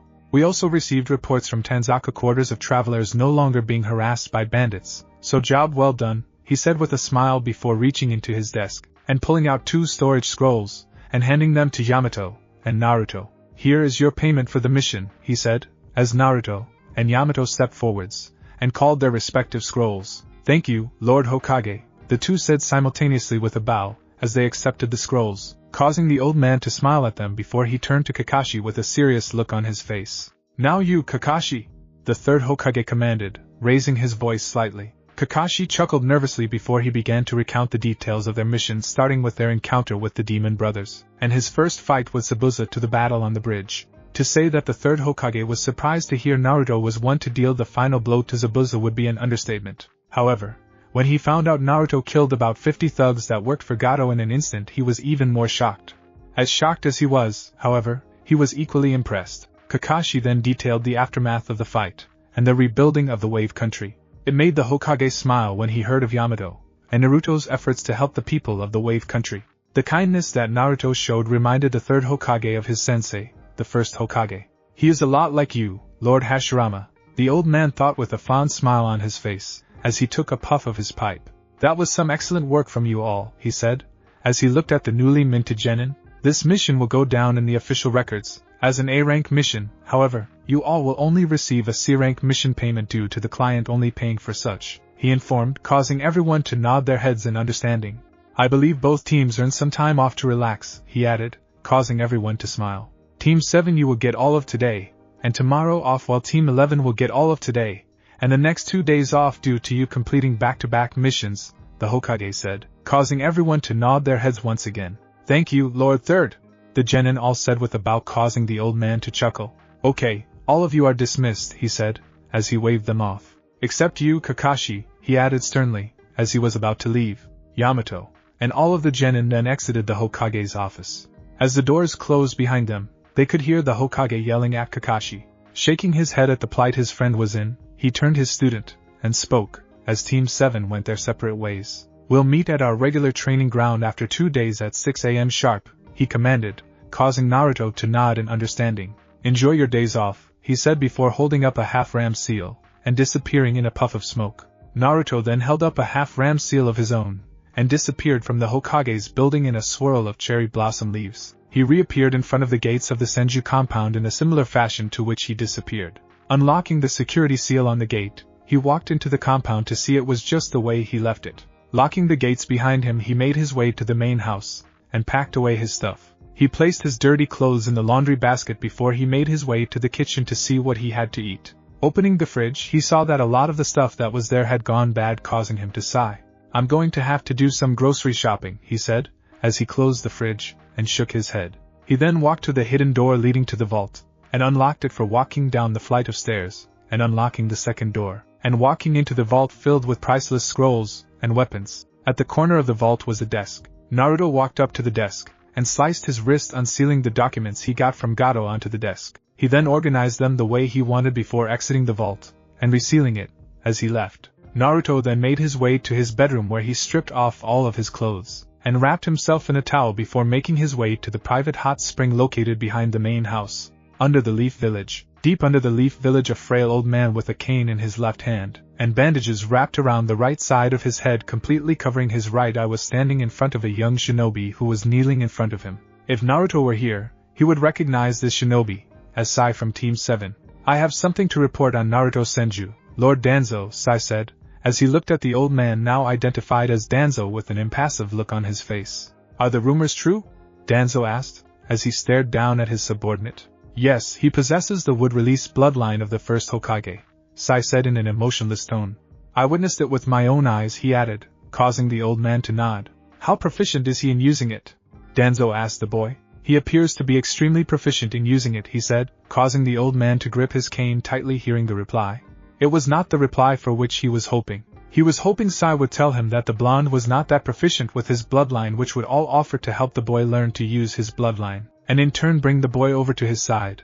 But that was not the case. He appears to be more proficient with it than his sensei, Sai added, causing Danzo to grit his teeth before he responded. That is to be expected, he said, as he grits his teeth in frustration. He is the real deal while his sensei is just a copy, he added before letting out a small sigh. Now the boy has access to the Senju clan's extensive library along with all of the first Hokage's scrolls. His proficiency from here on will only get better, he said with frustration ever so present in his voice. What are your orders, Lord Danzo? Sai asked emotionlessly, as he bowed his head. Leave the Senju to me, Danzo said to his subordinate. The third Hokage's teachings were probably ingrained into him since he was a baby by his grandmother, he said with a scowl. He may be beyond our grasp, but the Uchiha isn't, he added. Sasuke Uchiha has awakened his Sharingan, Sai reported, causing Danzo to nod in satisfaction. Good, he is coming along nicely, Danzo said while nodding. I should approach him soon, he said. Continue with your mission, and continue to gather information on the Senju, Danzo ordered while looking down at Sai. We must know the extent of his abilities in case he needs to be eliminated, he added. As you wish, Lord Danzo, Sai said with a bow. Dismissed, Danzo said, as he stamped his cane on the ground causing Sai to vanish in a puff of smoke. Damn you Hiruzen, Danzo thought to himself, as he stared out into the darkness. First you are hiding the Nine-Tails Jinchuriki, and now you hide a Senju who possesses the first Hokage's bloodline from me, Danzo thought angrily. In his mind, the third Hokage was playing him for a fool. That boy would have made the perfect weapon for the village, he thought while shaking his head, and walking away. I will have my day, Hiruzen.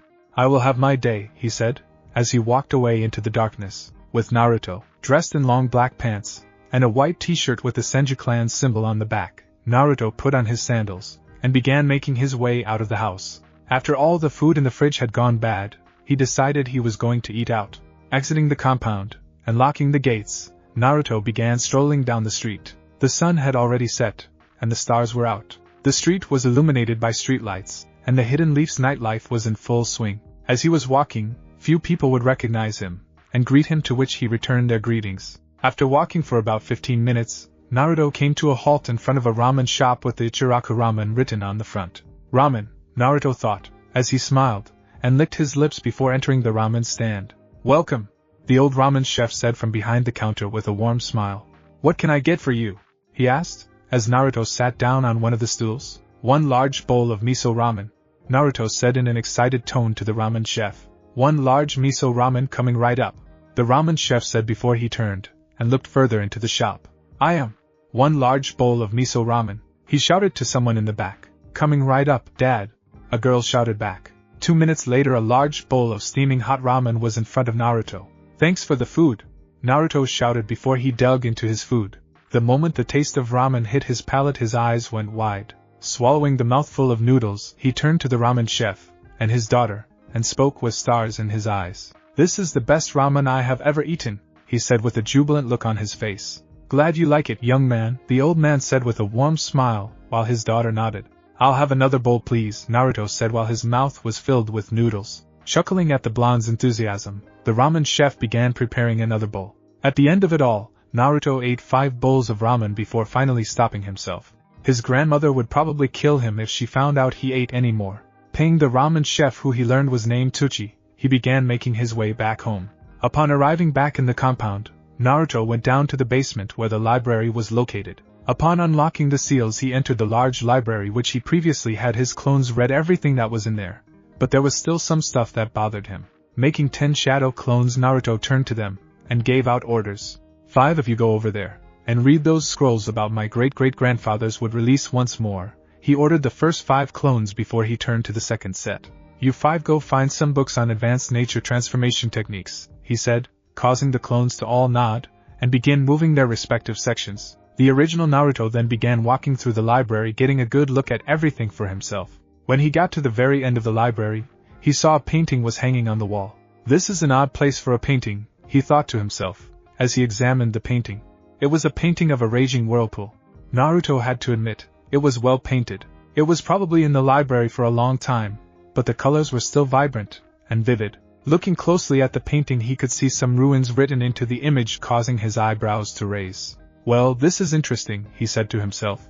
Reaching out, and placing his palm on the painting, he channeled chakra into it, causing a sealing array to become visible. Examining it he could see that it was a similar security seal to the one that was on the hidden door to the vault.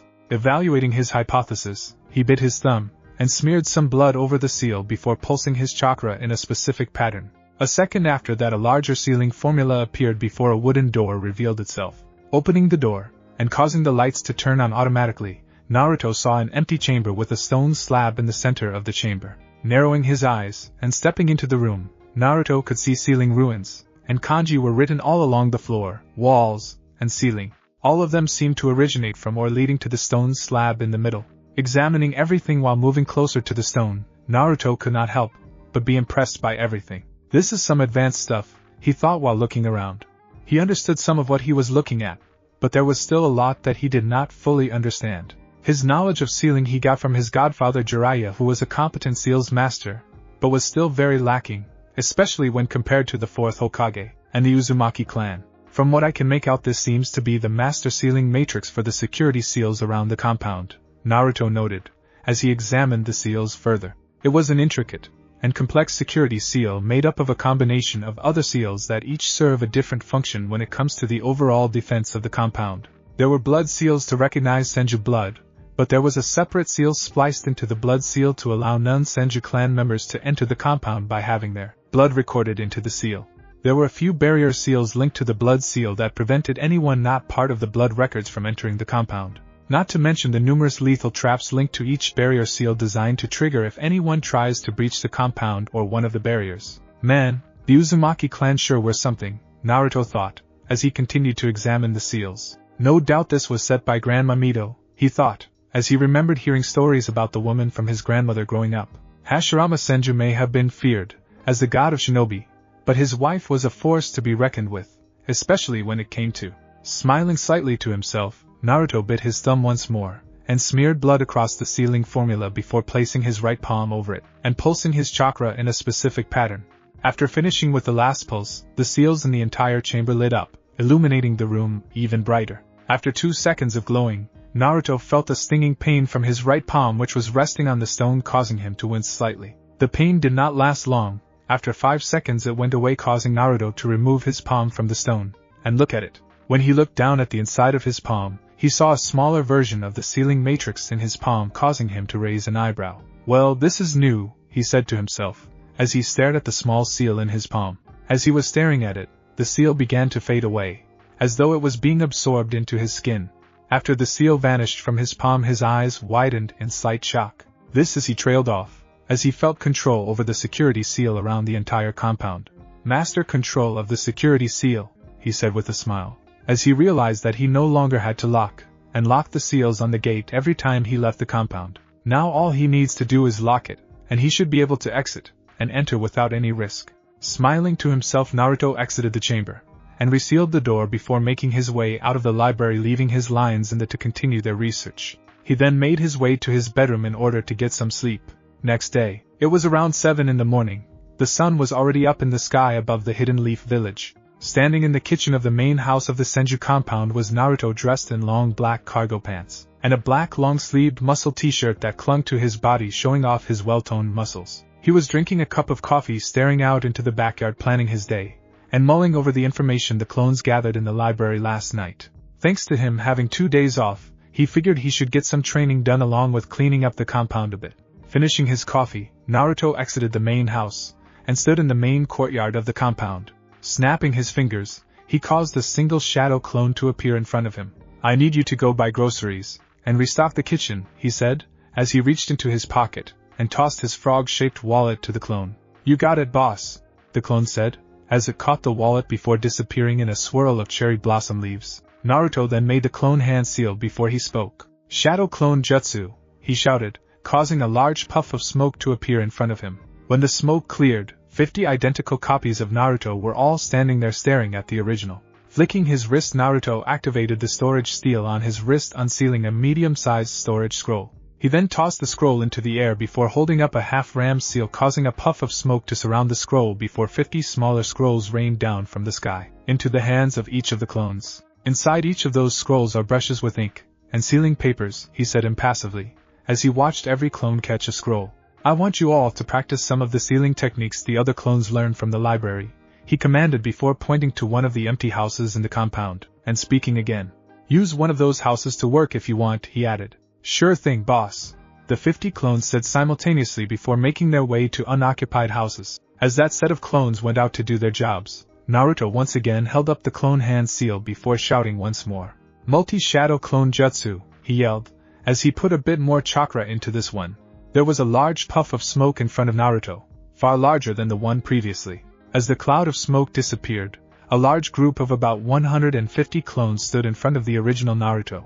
I want you all to clean up the compound, Naruto said loudly to the clones. Cut the grass, trim the hedges, uproot all of those dead flowers around the trees, and trim the trees, he ordered, causing the group clones to groan. Can't we hire someone to do this? One brave clone asked, causing Naruto's eyebrow to twitch slightly before he turned to the clone, and snapped his finger, causing the clone to disappear in a puff of smoke. Anyone else got any complaints? He asked while eyeing each clone. Nope, one replied. None from me, another said while holding up its hands. I like doing hard labor, another said, amusing Naruto. Me too, chimed in another clone. Alright, enough, Naruto shouted, silencing all of them. Get to work, he commanded, causing the clones to scatter. Sighing to himself while shaking his head, Naruto placed his hands in his pocket, and began walking in the direction of the private training ground inside the compound. Similar to when he first visited the training ground on his first day in the village, Naruto was taken in the beautiful sights of the compound, as he walked through it. Upon arrival at the large training ground, the blonde made his way to the center of the training ground before once again holding up the clone hand seal. Multi-shadow clone jutsu, he shouted, as he channeled way more chakra into the technique than before. There was a large puff of smoke that covered the entire training ground.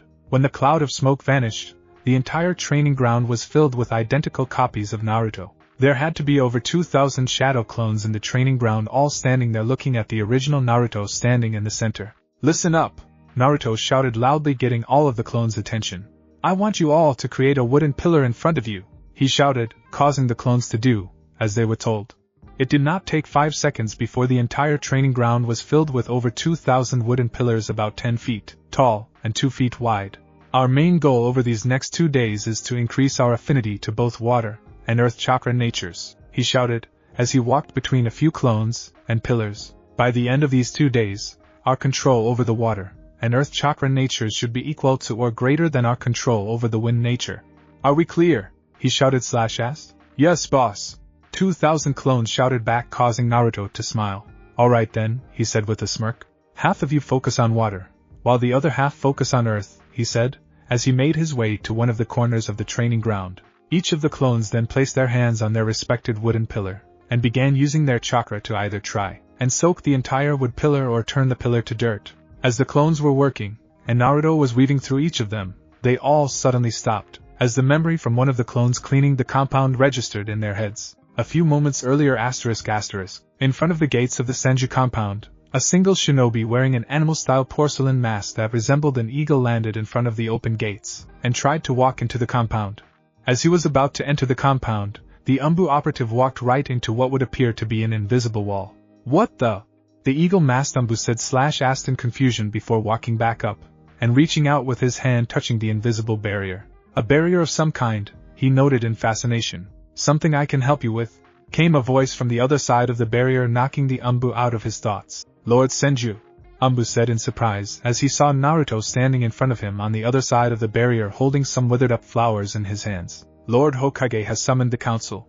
Your presence is requested, the Umbu informed, causing Naruto to raise an eyebrow.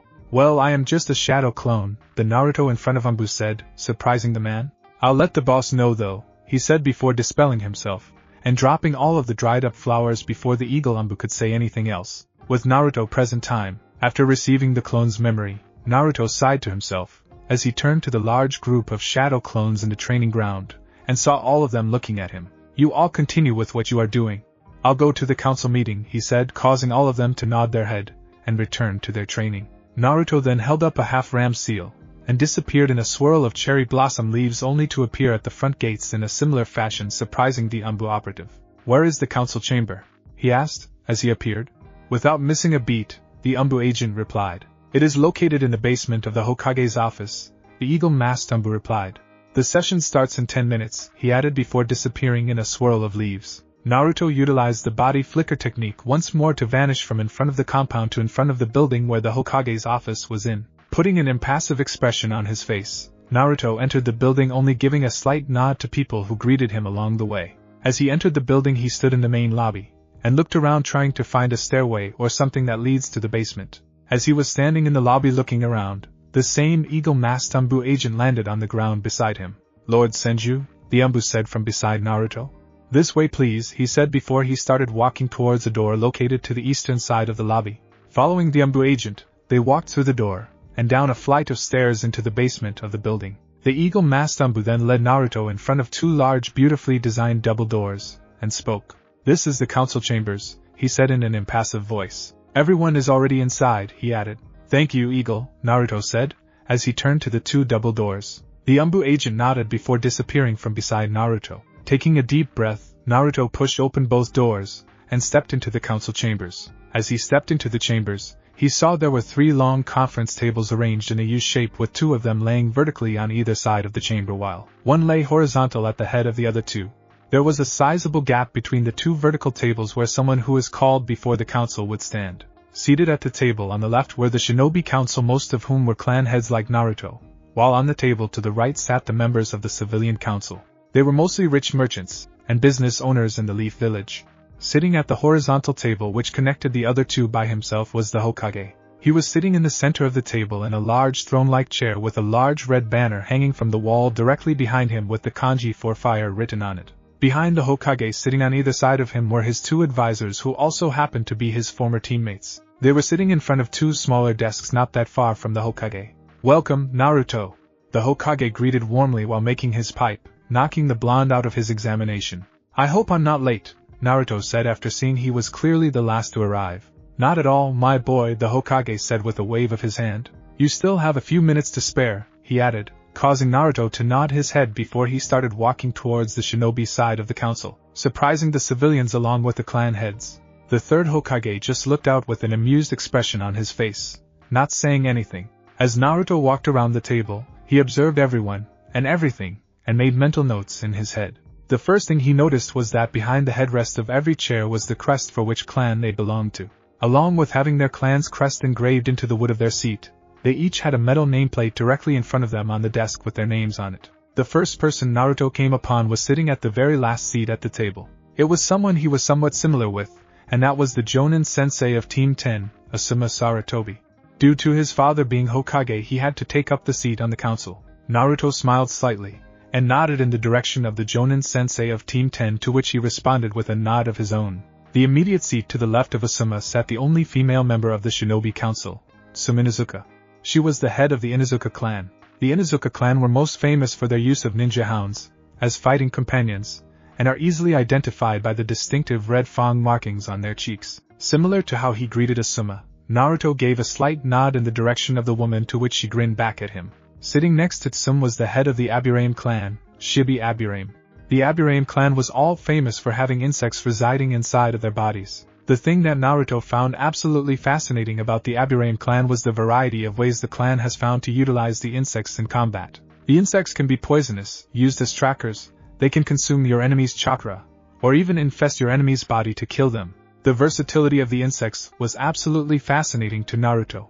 Naruto gave him a slight nod just like he did the others, as he continued walking to his seat. The person sitting next to Shibi was the head of the Yamanaka clan, Inoichi Yamanaka. Along with being the head of the Yamanaka clan, he was also the head of the analysis team in the village's intelligence division, as well as 1/3 of the famous Ino Shikacho formation.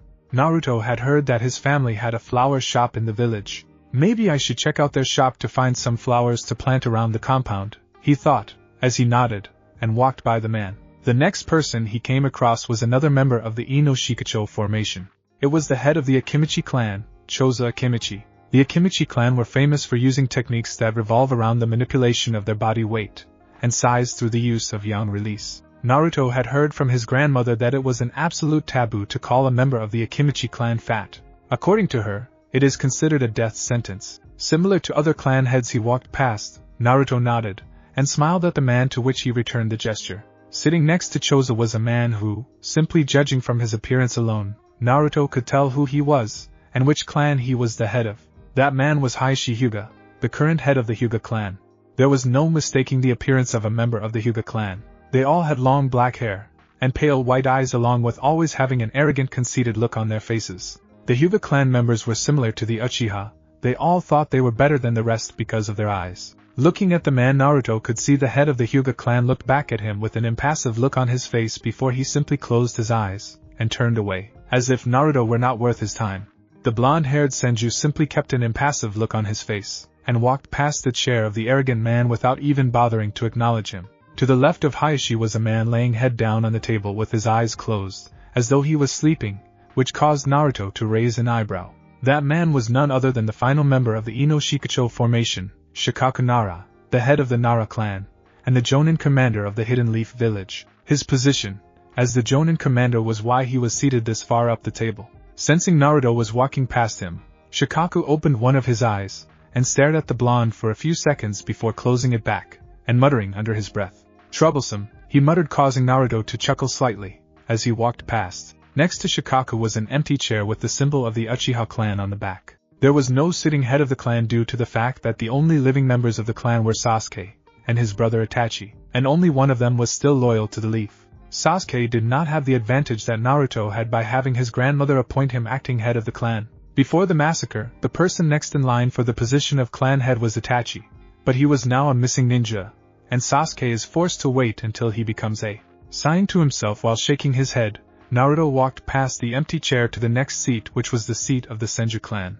As he got there, however, he narrowed his eyes dangerously, as he stared at a frail old man with bandages covering the right side of his face sitting in the seat.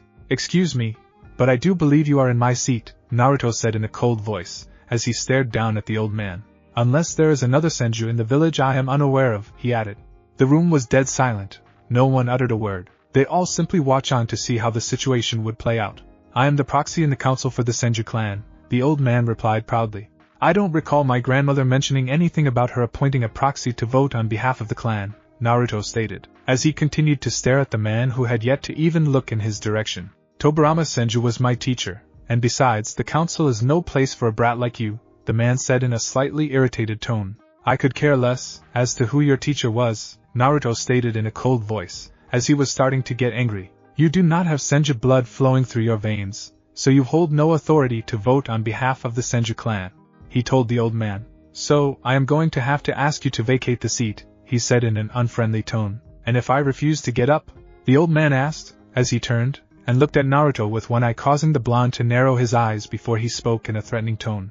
"Then I'll just have to use force," Naruto said slowly before releasing the might of his chakra.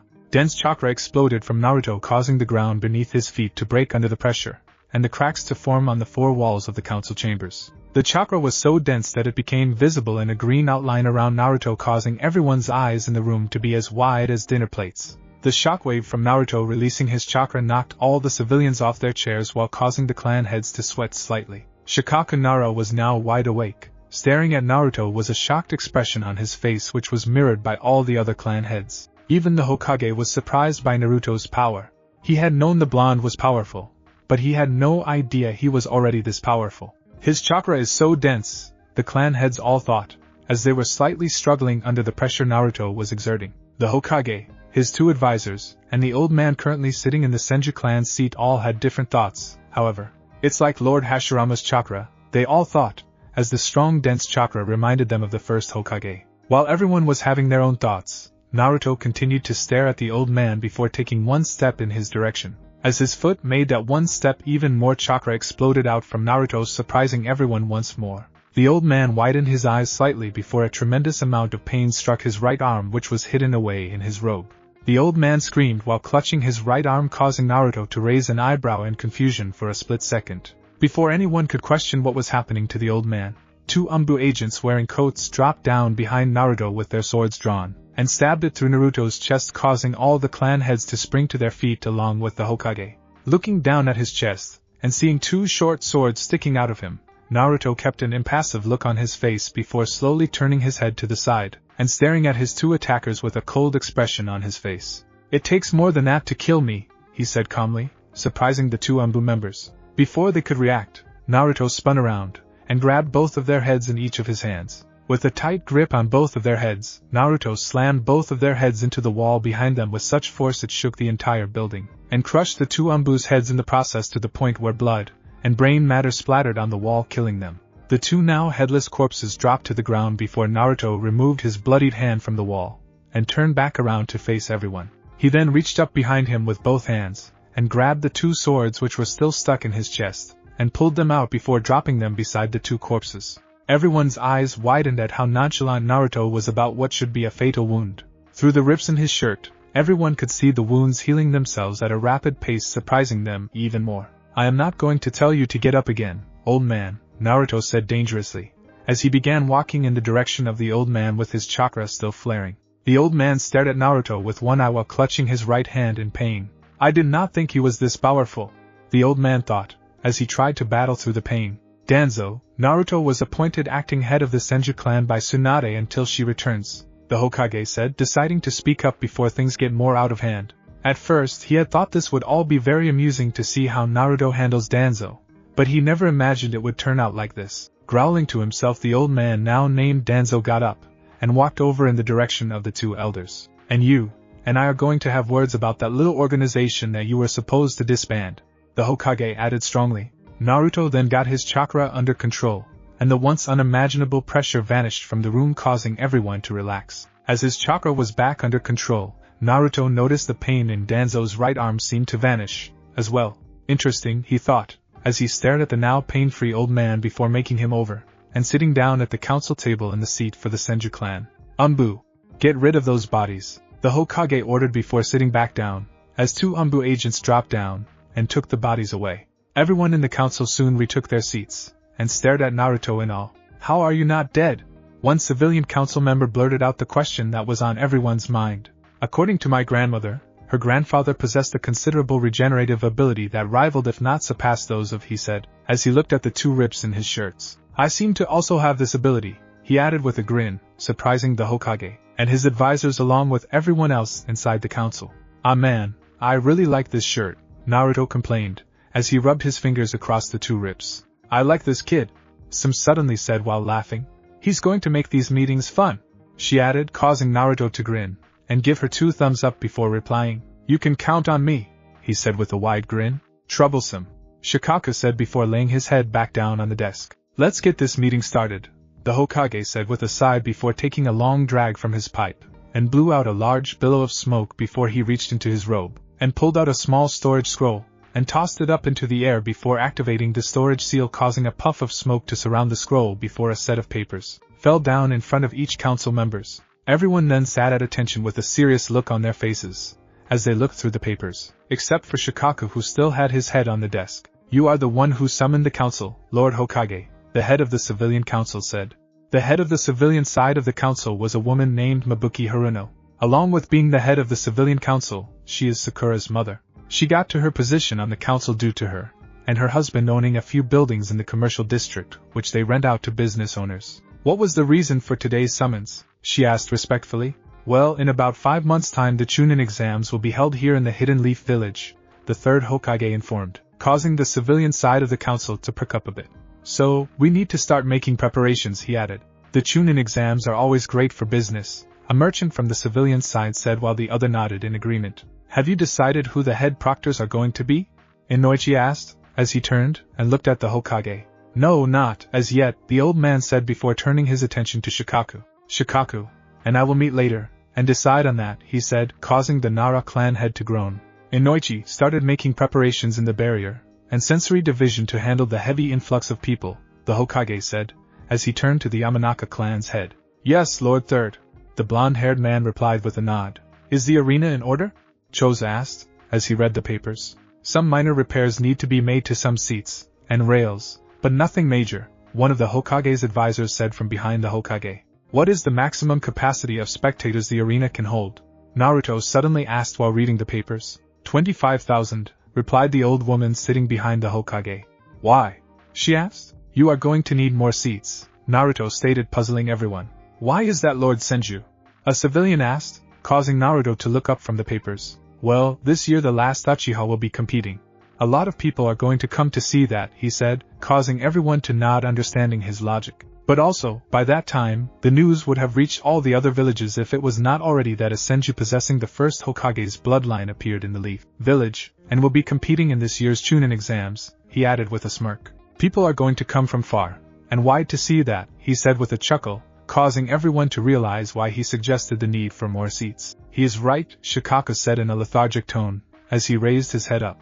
The fact that the last two male heirs to the founding clans of the village are going to be competing, plus the fact that both heirs passing two incredibly strong bloodlines, with one of them not being seen by the world for a few decades now. People are going to want to see these legendary powers with their own eyes, he said in a serious voice, as he leaned back in his chair. Not to mention the villages that are going to show up in order to see if either two is a possible threat to them, he added, causing everyone to become even more serious. Either way, the entire situation is troublesome, he said with a yawn, causing everyone to sweat drop. Sounds exciting, Naruto said with an excited look on his face, causing the Hokage to chuckle and shake his head.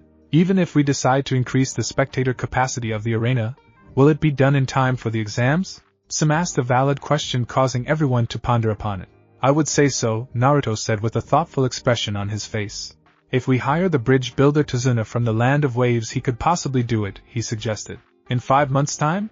Shibi asked in a skeptical tone. Yeah, I mean he built an impressive bridge connecting the Land of Waves and the Land of Fire in about 3 to 4 months, Naruto said while nodding. This should be easier than a bridge, he added with a chuckle. Plus, he should give us a discount after he saved his country, and whatnot, Naruto said while looking at the Hokage. Saved his country? Hayashi asked, speaking for the first time. Long story short, a C-rank mission turned into an A-rank mission due to the involvement of a few missing ninjas. We killed the missing ninjas, and the guy who hired said ninjas, freeing the Land of Waves from oppression, Naruto summarized, causing everyone's mouth to hang open. How does a C-rank mission become an A-rank mission?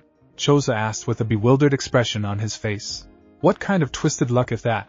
He asked, causing the Hokage to chuckle while Naruto simply shrugged his shoulders. Which reminds me, Naruto said, as he narrowed his eyes and turned to the third Hokage. We are going to need an explanation as to why Team 7 was given a C-rank mission in the first place only after being genin for 1 week, he said, causing the Shinobi Council to narrow their eyes while a few civilian council members began to squirm slightly. An investigation is currently being conducted, the Hokage informed. Once it is completed, another council session will be held to go over the results, he said, causing Naruto to nod along with the Shinobi Council. Now, are there any objections to the upgrades to the stadium? He asked, as he looked around. No one voiced any concerns, so the Hokage made a note on his set of papers. If we are going to have the new spectator stands built, I can add some barrier seals around the arena so that the spectators are not affected by anything going on during a match, Naruto said, surprising the shinobi once more. You know how to make seals? Hayashi asked with a surprised look on his face, to which Naruto simply nodded. I guess you could say I am a seals master, he said, trying to be modest. That is a great idea, Naruto, the Hokage said with a smile. Spectator safety was always an issue we had to worry about. If you can make these barriers around the stadium to protect them, then that would be appreciated, he said, as he stared at the blonde. Danzo, who was standing behind the two advisors, clenched his cane in his left hand and narrowed his eyes at Naruto. He is too young to be this powerful already, the old warhawk thought to himself, as he stared at Naruto. In the brief time he has been in the council, he is already winning over the favor of the Shinobi Council, and even some of the civilians, he thought angrily. He must be eliminated before he becomes more powerful or gains more influence, he thought, as he began to scheme in his head. Unaware of the thoughts of the old warhawk, the rest of the council meeting continued discussing the plans and budget for the upcoming exams. Naruto had suggested a lot of ideas to the council, a lot of which both sides liked and found interesting. For his first council meeting, Naruto was doing an excellent job of gaining influence with both sides of the council. The third Hokage had to admit, he was quite impressed. After 2 hours of planning everything out, the council session finally came to an end. Okay, that is it for this session. The Hokage called the session to a halt. You're all dismissed except for you, Danzo, he said, causing everyone to look off behind him at the old man who had been standing the entire time. As everyone was exiting the chamber, they could all hear the Hokage yelling at Danzo. I thought I told you to disband that little organization 6 years ago. They all heard the Hokage yell, as they exited the chamber before the door shut behind them. 6 years ago? Naruto thought to himself, thinking back to what notable events happened 6 years ago. His grandmother had talked about Danzo and his organization, the Root. Even though they engaged in some shady dealings, the Hokage still kept them around. It would have to be something big that happened 6 years ago that would push the third Hokage to force Danzo to disband his organization. The only notable event that happened 6 years ago was the Uchiha massacre, he thought with a puzzled expression on his face, as he walked up the stairs back to the main lobby. Did Danzo play a part in the Uchiha massacre? he asked himself before shaking the thoughts from his head, as he realized he reached the main lobby. Holding up the half-ram seal, Naruto disappeared from the lobby in a swirl of cherry blossom leaves, and reappeared back in the private training grounds of the Senju compound. When he arrived, he saw his clones were all still hard at work training. Summoning his own wooden pillar, he joined in the training with them. 2 days later, after 2 days off, Naruto was currently standing in the training ground 11 waiting for his sensei so they could get back to work. His 2 days of training had been extremely productive. He had managed to increase his affinity to both water and earth chakra natures. His knowledge and skills had increased, as well after his clones had practiced quite a bit over the past 2 days. Even though he had not used the 2 days to exactly rest, he was feeling incredibly refreshed. "You look ready to go," came the voice of Yamato from behind Naruto, surprising the blonde. He was so engrossed in thought that he had not sensed a man appearing in the training ground. "You bet," Naruto said, as he gave his sensei a thumbs up. "Well then, let's go get a mission to start the day," Yamato said before the two of them disappeared from the training in their own unique version of the body flicker technique. The end. Thanks for watching my video, and make sure to check out the author of this fanfic. Link is in the description. See you next time. Till then, sayonara.